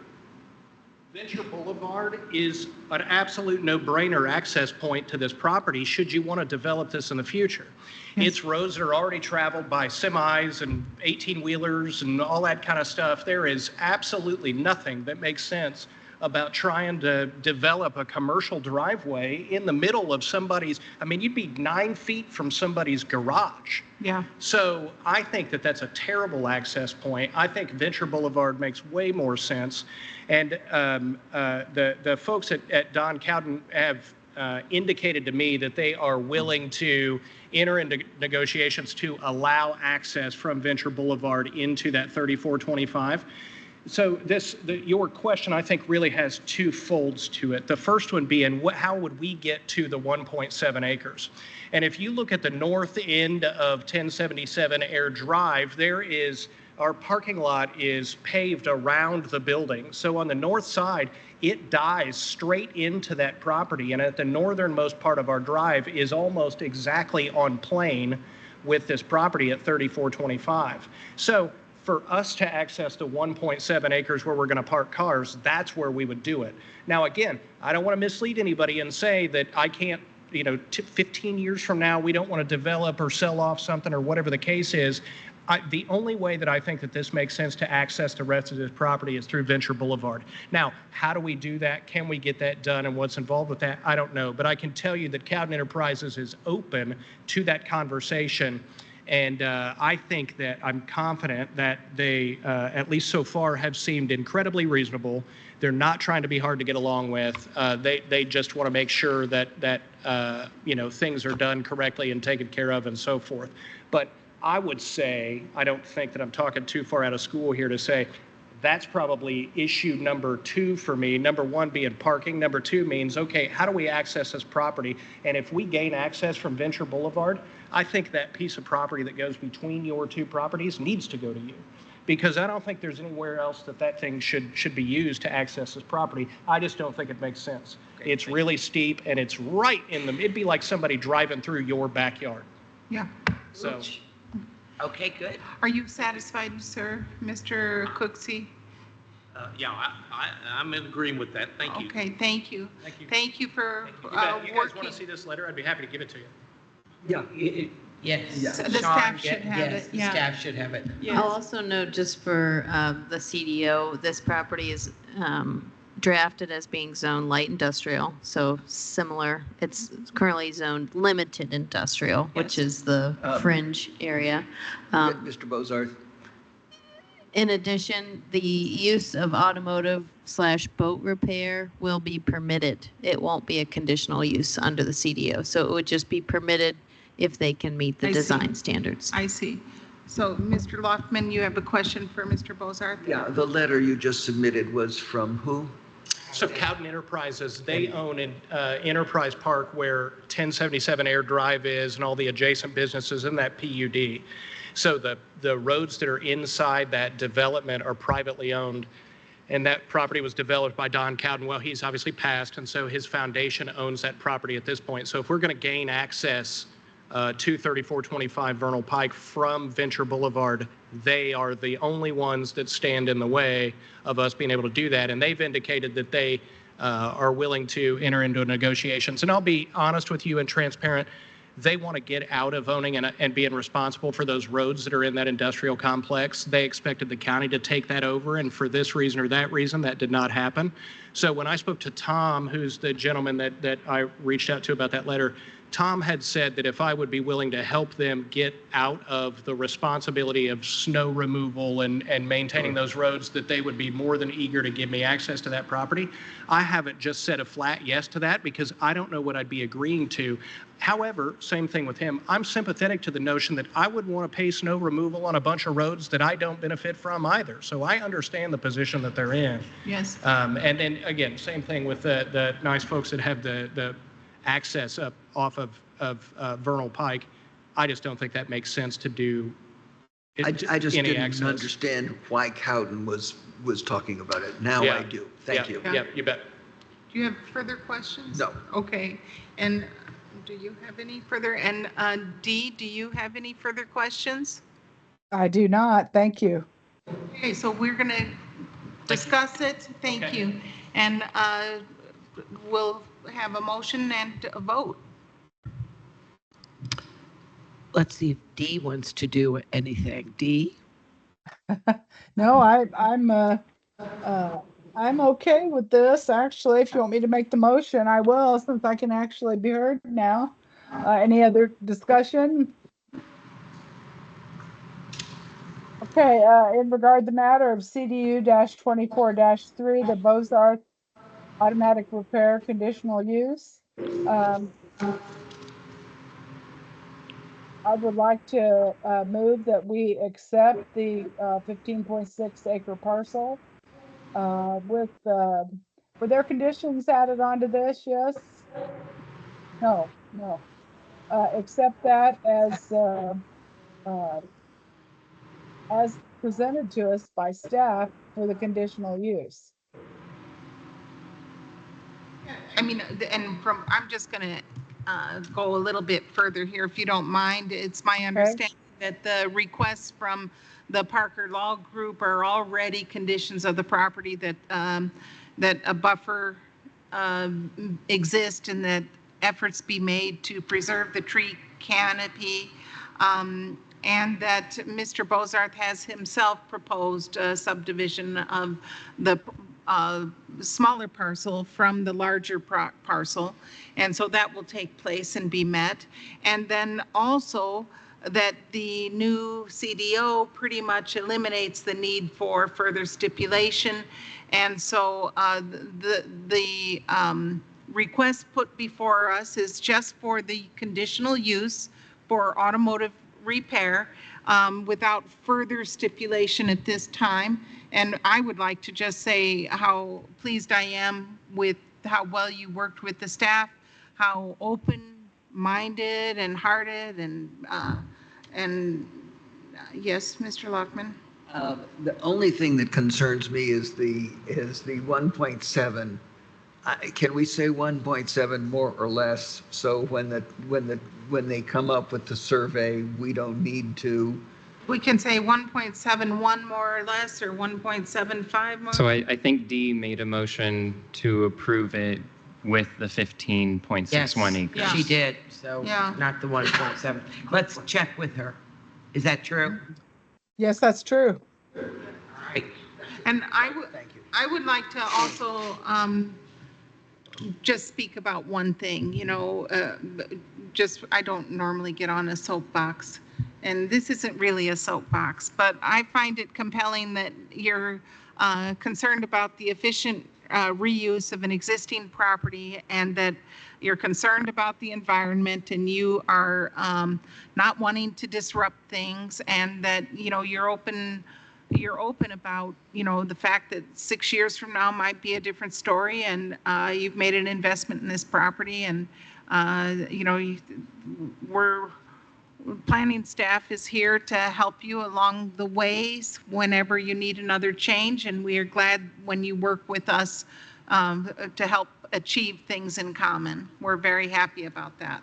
So I'm going to second, or you can second. I will second it. Okay. All right, it's been moved and seconded to approve CDU-24-3. This is the Bozarth Automotive Repair Conditional Use to Chapter 813. This would apply to the entire parcel. A vote yes is a vote to approve. Guy Loftman, Yes. Dee Owens, Yes. Pamela Davidson, Yes. Margaret Clements. Yes. Motion is approved, 4-0.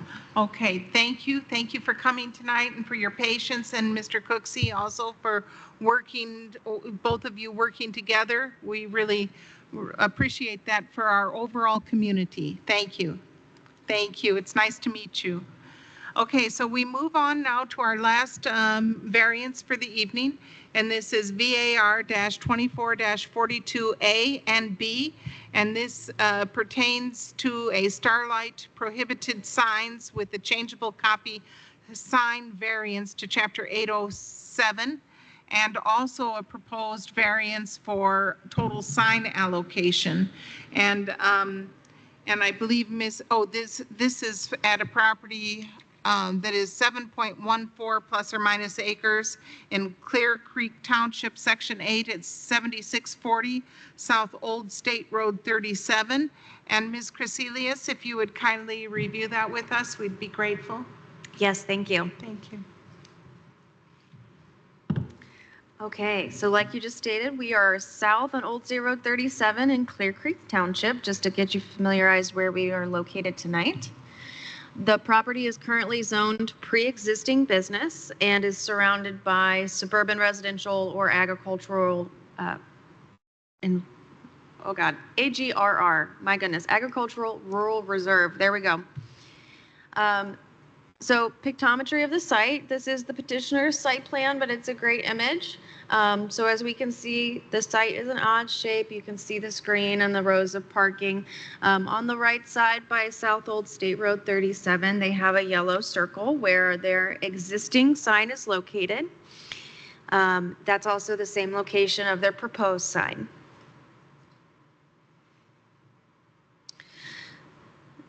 So before we jump into it, just to familiarize yourself, this is the existing sign that we are looking at on site. So the two variances, as we go a little bit more in depth, the first one, 42A, is from the prohibited signs changeable copy. So Chapter 807 for the sign structure ordinance states that all animated or changeable copy signs, including billboard signs, are signs which move by mechanical means or by the movement of air are prohibited. So the existing sign is considered legal, pre-existing non-conforming. So it was there before the current zoning ordinance and standards. So under Chapter 803, it is allowed to be maintained and repaired. So that really big sign that exceeds what's permitted there, the type of sign that it's changeable copy, it can be maintained and repaired. So replacement or expansion of the structure, proposed replacement or proposed expansion, is then when the structure would have to meet compliance with the zoning ordinance. So they are requesting to replace the sign and to have a new changeable copy sign. So the property owner has stated that the existing sign is beyond repair. That's what they've stated, and they need to install a new sign. They are requesting a new changeable copy area.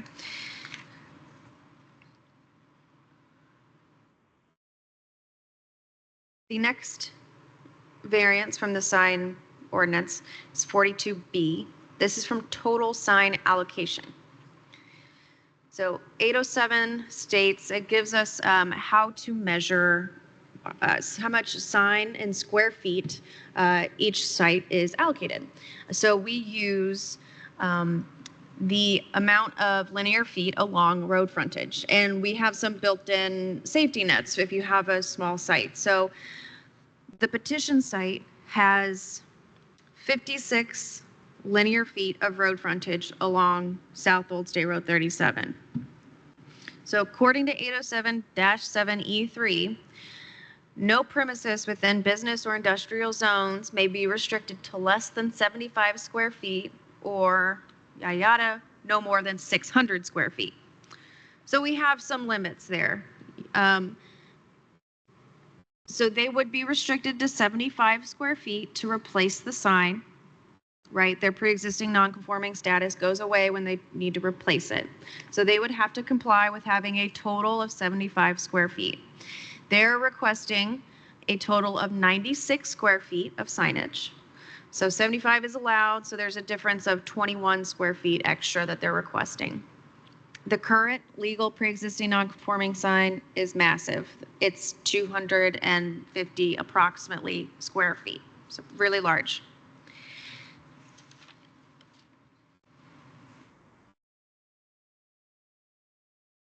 The petitioner's letter, they did state the representative of the petitioner is Seth and Jay with Everywhere Signs located in Bloomington.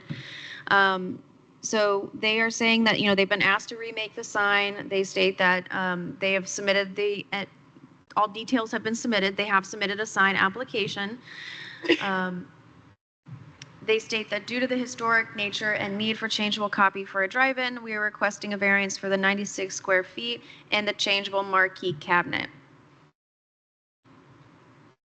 So I would like to remind the board that, we are, when we consider any kind of sign permit or sign variance from those standards, we are not able to evaluate content, and so in this scenario, as we look at this is the proposed sign on screen, we should be evaluating the size of the sign structure and then also the size or the fact that part of the sign structure is changeable copy and is prohibited.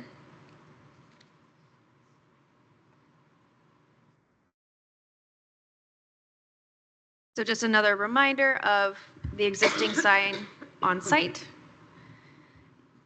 And I've got a few photos to flip through and then a little bit of history. So with the submission of the variance application, senior planner and also the staff member for the Historic Preservation Board, Drew Myers, he was like, hey, wait a minute. This site does have historic features. So This site is located within the Indiana Shard database, which is was a county survey, well, a statewide survey of historic structures. So this site is listed as it's rated as outstanding, and it does list a few structures, including the sign, the projection booth, the ticket booth, and a few other things for its mid-century details. Using this as an opportunity, Drew Myers did reach out to the petitioner's representative and the property owner. They did, they kind of went over the possible options, talking about a possible historic preservation overlay. They did speak about this at the last Historic Preservation Board. Mr. Myers did kind of lay out some options. I'm going to put them on your screen. You really don't need to read this because at this point, the property owner and Mr. Myers have worked together, and they still think, although the historic preservation overlay might be an option for them, and they are going to continue maybe working or discussing it, at this point, they do not foresee the ability to keep the sign, and they're continuing on with their request for these 2 sign variances for a new sign in that location. So we did receive a response. They go over a little bit that, you know, that the sign is beyond salvageable, and they kind of go over their reasons that they still want to pursue these 2 variances. So we're keeping that on track with them. So staff is recommending for VAR 24, 42A, changeable copy, and 42B, total sign allocation. Staff is recommending denial for both. And the recommended motion reasoning is that the existing sign structure could be maintained or repaired without any variances, and that alternatively, a proposed new sign structure could be redesigned to meet both of the requirements under Chapter 807. Okay. Do members of the Board of Zoning Appeals have questions? And I also saw that Mr. Myers is available for questions if anyone has questions. I missed this. What is the age of the sign? Do we know how many years old it is? Because we just heard you say the sign could be repaired, but the owner says it's beyond repair. So I'm confused at how those factual discrepancies could be. And if it's very old, it's out in the weather all the time. It has no protection, no canopy, no nothing. So it's taken a beating over the year, and there's no doubt about it. Plus, I'm sure people have thrown things at it, confident of that, you know, no doubt. So do we know from the... He said it's 1955. 1955. Okay, that's 69 years old. Yeah. My word, my word. And the problem is the size of it, because they could be grandfathered with the 75 feet, but the fact that they want to make it 96 feet and have the changeable content is where the problems arise. Is that kind of true?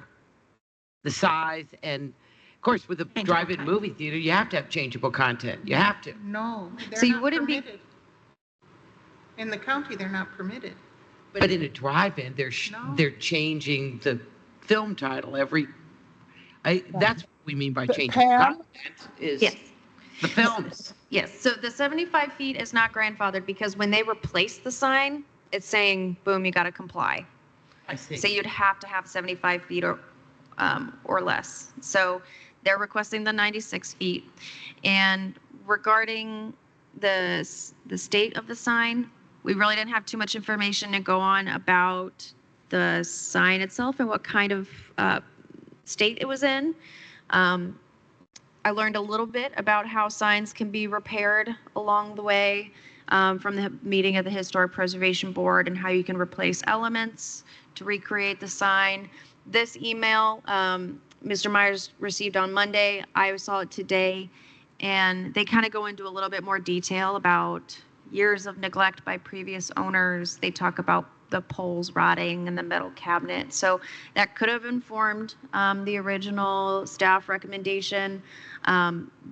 But ultimately, a new sign could be redesigned to meet those two standards. So under the standards of approval, I think we would still recommend denial.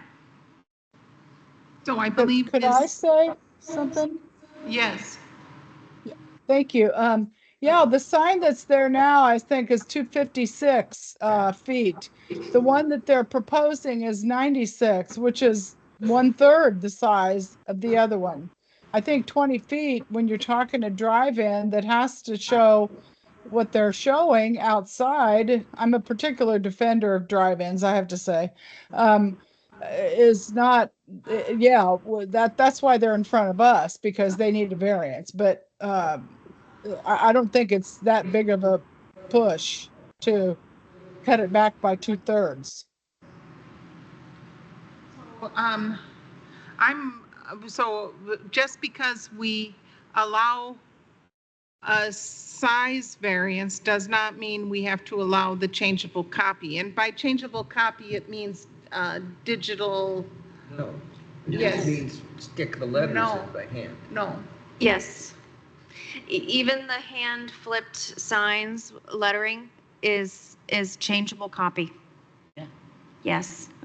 So the sign that they are proposing is not necessarily showing digital. It is a acrylic row where you swap out the letters one by one, and that is still a changeable copy sign. So is there any differentiation in our rules about, back to Pamela's question, how do they change the movie title? Changeable copy is not permitted. It's been pre-existing non-conforming for, the zoning ordinance came into play in 1997, so. But with a variance, they could have that. They could. With a variance, they could. But could it be limited so that it not be electronic? So that is I was just checking the definitions. Changeable sign is different than animated sign. So an animated sign is one that changes more than 8 times per day. They're not asking for an animated sign. They're asking for a changeable copy. So I see. technically, I guess they could still have a digital sign, but it wouldn't be able to change more than 8 times per day before they need a new variance. I see. Well, do you have a question? Yes, Mr. Lockman. Yeah, I'm back to 807-7 general sign regulations. Yes. Well, I want to, it's a staff question, so staff. Could you put the microphone? Yeah. The one of the first slides you put up had the 75-foot. One of the first slides you put up talked about the 75, had that 807-7, I think. Okay. So 75 feet allowed, 96 feet requested. Okay, I'm just having trouble with textual exegesis, okay? No premise with any business may be restricted to less than 75 feet, nor more than 600. To me, that's saying you can't say that they can only they can't have more than 75 feet. They can have 75. No premise within a business may be restricted to less than 75 feet. It doesn't say that's the maximum. It says that's the minimum. So when I evaluate a zone, a property for a sign, one of the ways that we do it, there's 2 routes. It's square footage of building along a road frontage or the total length of the road, of the property along the road frontage. Most of the time, it's the property boundary along the road frontage that is the best scenario for the property owner, gives them the most square footage.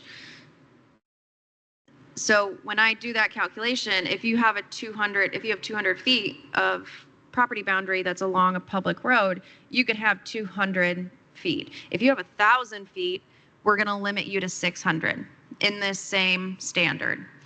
So since they only have 56 feet of just like a flagpole entrance on the road, we wouldn't say well, you can only have 56 feet. This provision says we won't let you have less than 75. So if you only had a 10-foot entrance, you're at least going to get 75 feet. But if you've got 1,000 square feet, we're going to limit you to 600. So not added in this slide, but just for further clarification, what Ann's saying is coming from a section right above this in the ordinance, which says total sign area permitted for any business or industrial legal lot of record shall be, and then it goes on to say 1 square foot of sign for each 1 linear foot of property fronting a publicly maintained right of way. That's what I was This is a flag lot, and so they have very little frontage, and so that's where the minimum 75 square feet, they technically calculate less than 75 square feet, and so they get the minimum. Now I see. Okay. Okay, are there other questions for staff? I think we can hear from the petitioner if the petitioner is here, and then I'd like also during some period to hear from Mr. Myers since he's put some historic preservation work into this. So if you don't mind, we could hear from the petitioner or the petitioner's representative, and you'll have 15 minutes. If you could please raise your hand to be recognized. Do you see the person? I see Dave has their hand raised, and then I also see Jay Graff as a possible petitioner as well. But Okay. Dave has their hand raised first. Okay, so Dave, if you would kindly unmute yourself and at the appropriate time, raise your right hand, and do you swear to tell the truth, the whole truth, and nothing but the truth? I do. And Mr. Dave, what is your last name? Burnworth, Burnworth. Okay, Mr. Burnworth, are you representing the petitioner here, or No. are you the petitioner? No, I'm not the petitioner. I just live down in this area. Okay, well, we're going to hear from the petitioner first. And I Okay. believe there's another person who had his or her hand raised. If you could elevate that person. Jay, if you can unmute your audio on your side, you should be able to speak. Jay, if you would kindly raise your right hand, and do you swear to tell the truth, the whole truth, and nothing but the truth?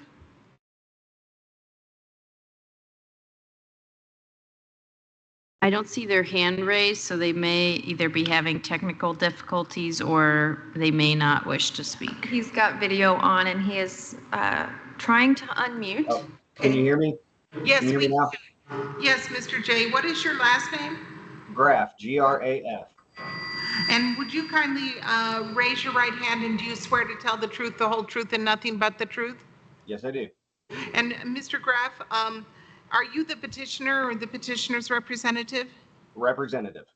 Okay, so just tell us what's going on and everything, what you need and why you want it, and You bet. Okay, so I'm with Everywhere Signs. We've been reached out by Mr. William Langham to redo his Starlight Drive-In sign. Upon inspection of the sign, it is very old and very bad shape. It is rotted, it's rusted, the plastic is brittle. Even if we were to try to re-update the sign, the corrugated plastic that's used on the back of it, it's no longer available. So updating something like that would actually be quite difficult to do. So we're here today mainly because of the changeable copy on the sign. Again, as it was discussed before, it would just be, just done by hand, letter by letter, changeable copy, no LED signage. Everywhere Signs is, we've been in Bloomington since LED signs were allowed, and we know they're kind of frowned upon. They're also really expensive, and it would be, in our opinion, very tacky and not uphold to the historical aesthetics, I guess, of the existing Starlight sign. So our main reason here today is for the changeable copy, because of course the drive-in theater needs to show what it's playing. So, and it can't do that effectively without some form of changeable copy. So the second part was the size. And we we make a lot of signs at Everywhere Signs, and we do our very best to stay within city and county standards. This particular one, though, we feel like we can maybe get you guys to work with us on this. One of the big reasons is it's drive-ins. There's only about 330 something left in the entire country. 20 of those are in kind of the southern Indiana, Indianapolis area. We have about five or six close to home or so.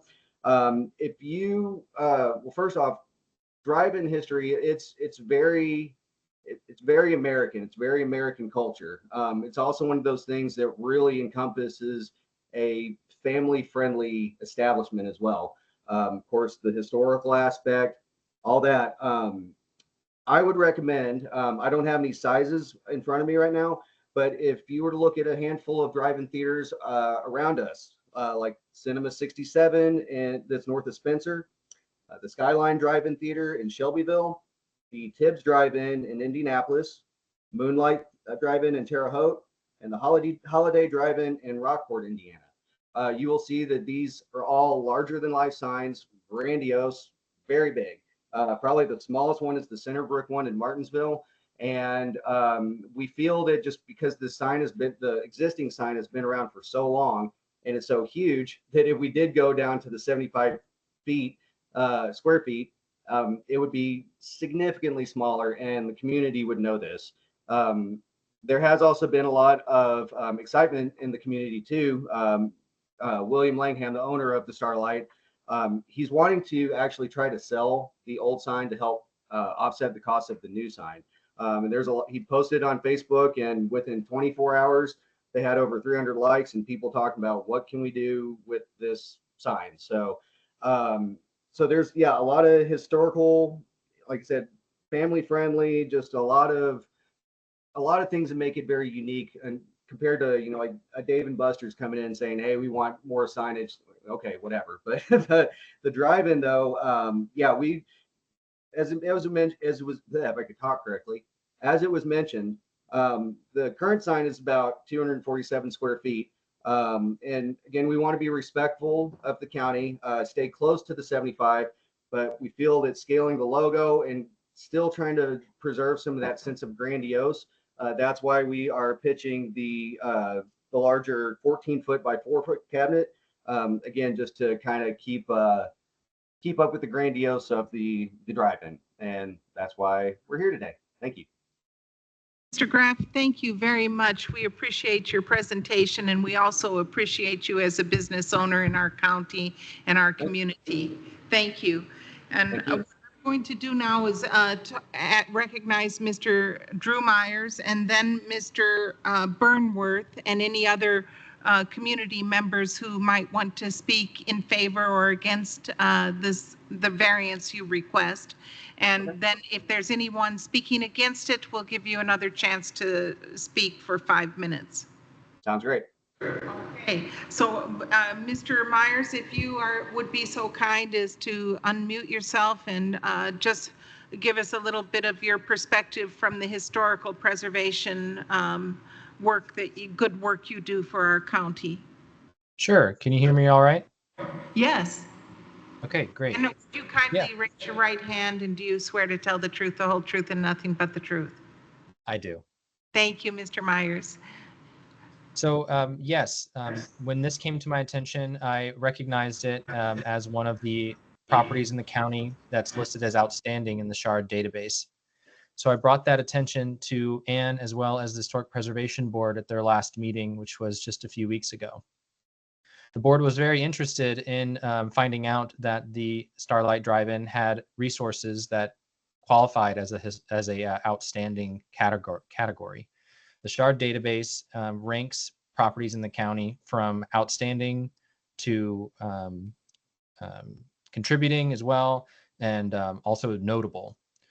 So being outstanding, there's only a handful of those, maybe a dozen or so in the county, maybe more closer to 2 dozen actually. And those structures range from, you know, train trestles to residences to old commercial lots like this. And in my conversations with Mr. Langman, he was very interested, as Ann presentation and the staff packet show, was very interested in the Historic Preservation Board and the Historic Preservation Overlay.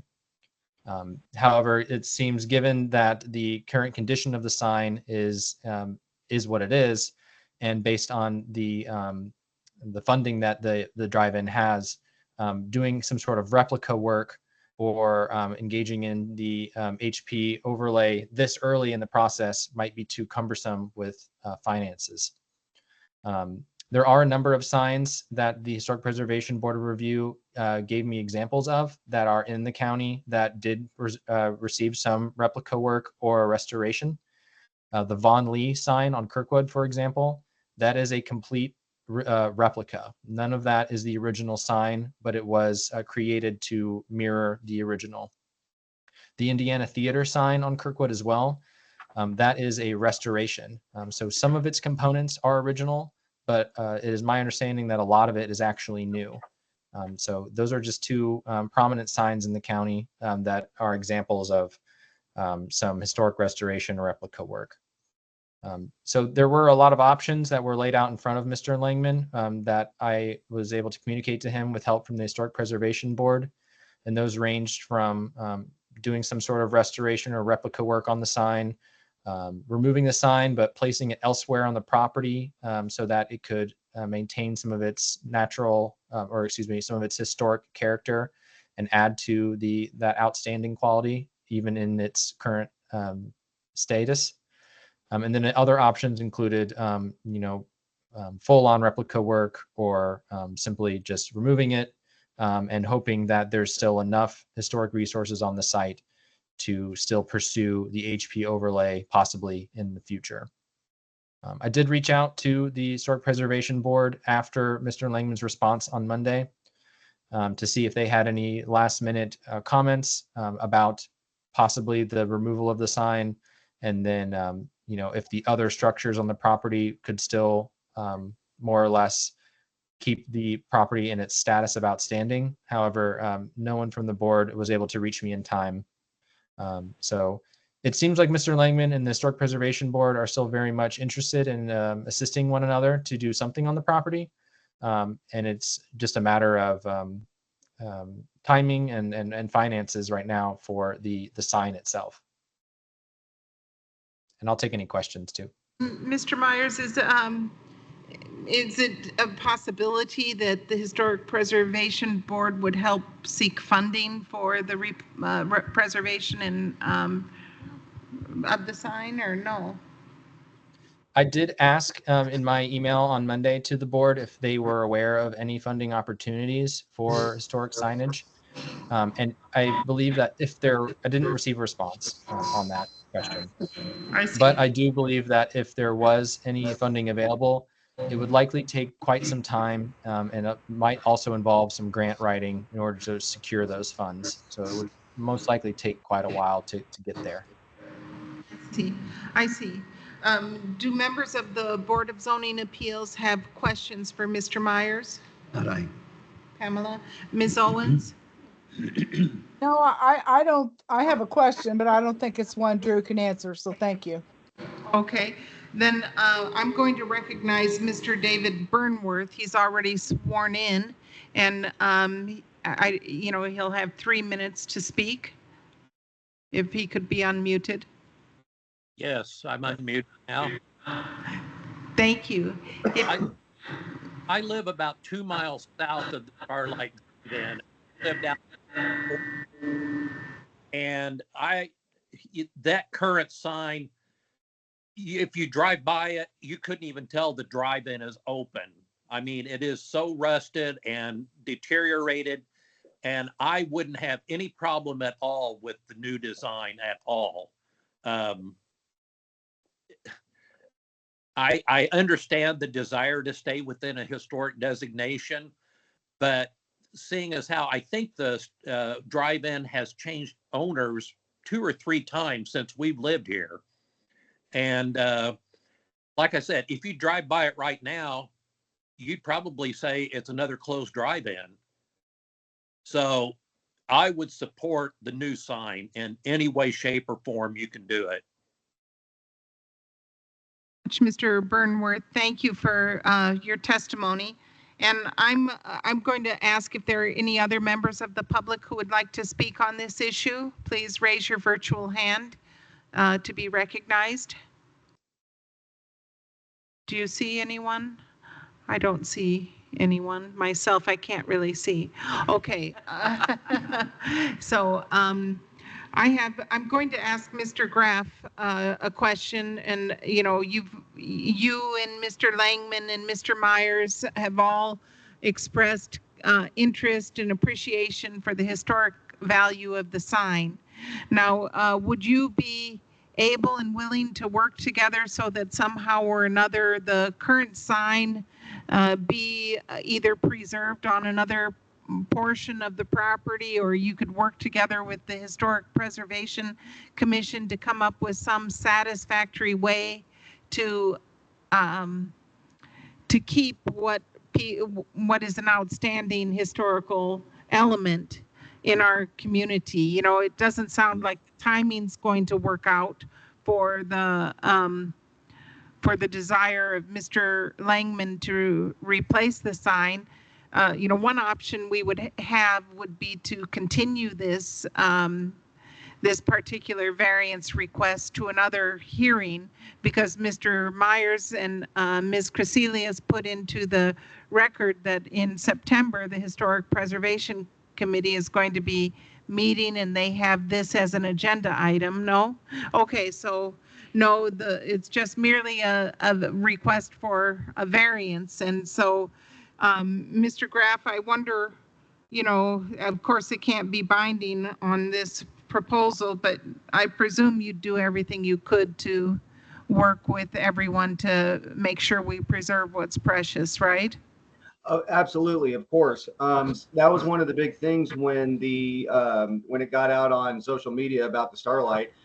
Many people were saying, go put it by the concessions or put it somewhere on the property where we can still see it, because it's just a really cool, retro, huge sign. So yeah, we would, me personally too, I would love to see that thing stick around. The one thing with Mr. Langham is, new signs like what we're proposing, they're not exactly cheap. And he's trying to offset his cost of the new sign potentially with maybe selling the old sign. But he's also gotten back with me about the historical overlay. And while he doesn't think that it'll help us in the meantime, it's something that he's still interested in. But we do understand that one of the stipulations is he has to keep part of that old sign. So, but yeah, anything that we can do to help out with that and preserve that, we are all for. Okay, thank you, Mr. Graff. Sure. This is difficult, so I wonder if there's further discussion among us. Well, yes, I have something. Yes, Ms. Owens. Okay, thank you. It was stated, and I believe it, that in order to have the money to put in the new sign, you need to be able to sell the old one because it is cool and retro. And I love the Starlight as much as anything. And I'll miss that sign, I got to tell you. But it's a small, tiny business that people are trying to run. They don't have big pockets, and they have to come up with some way to be able to fund their sign. They're trying to improve that business and that property. And I think that 21 square feet should not be a point of contention. Okay. Yeah, great. And we tried very, very hard to stay true to the original design as well and not do something new and completely modern as well. So, yes. Yeah. Yes, we can see that. And it's a possibility that somebody will buy the old sign and donate it back to the Starlight for use on the property or something like, we can hope for that kind of generosity, but it's not, of course, a guarantee. But nice idea. So, Mr. Lockman, you had a question or a motion? A statement in the motion. Yes. For 30 years, my wife and I were the owners of the Morgan House, which is a historic property at 10th and Walnut, and maintaining something like that is, and operating a business out of it is a challenge and a struggle, which we were glad to undertake. But I absolutely convinced that this sign is beyond repair. If you can't repair it, then the next best alternative is to come with something else, and to duplicate that sign would be terribly expensive, and this is a good plan, and I support it. Therefore, I move that we approve variance 2442A and variance 2442B, Starlight prohibited signs, changeable copy, and total sign allocation on the grounds that the property, there are great practical difficulties to working within trying to preserve that sign. The total square footage of signage is being greatly reduced, and this is a good solution to a good resolution of this problem. So I move we grant those. I second. Yeah, Dee did. Okay, and I'm going to say I'm very glad that we've learned about changeable copy here tonight. Yes, me because too. you must have changeable copy. I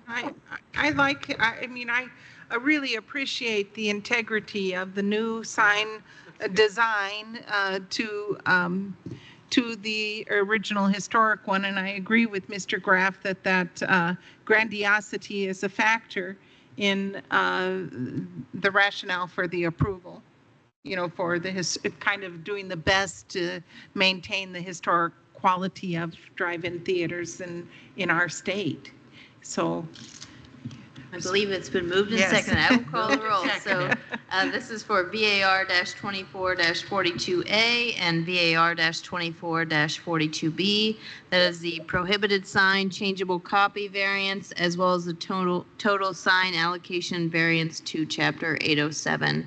So with the approval of this variance, you are granting them the ability to have 96 square feet of total sign allocation, and for that sign to also include changeable copy.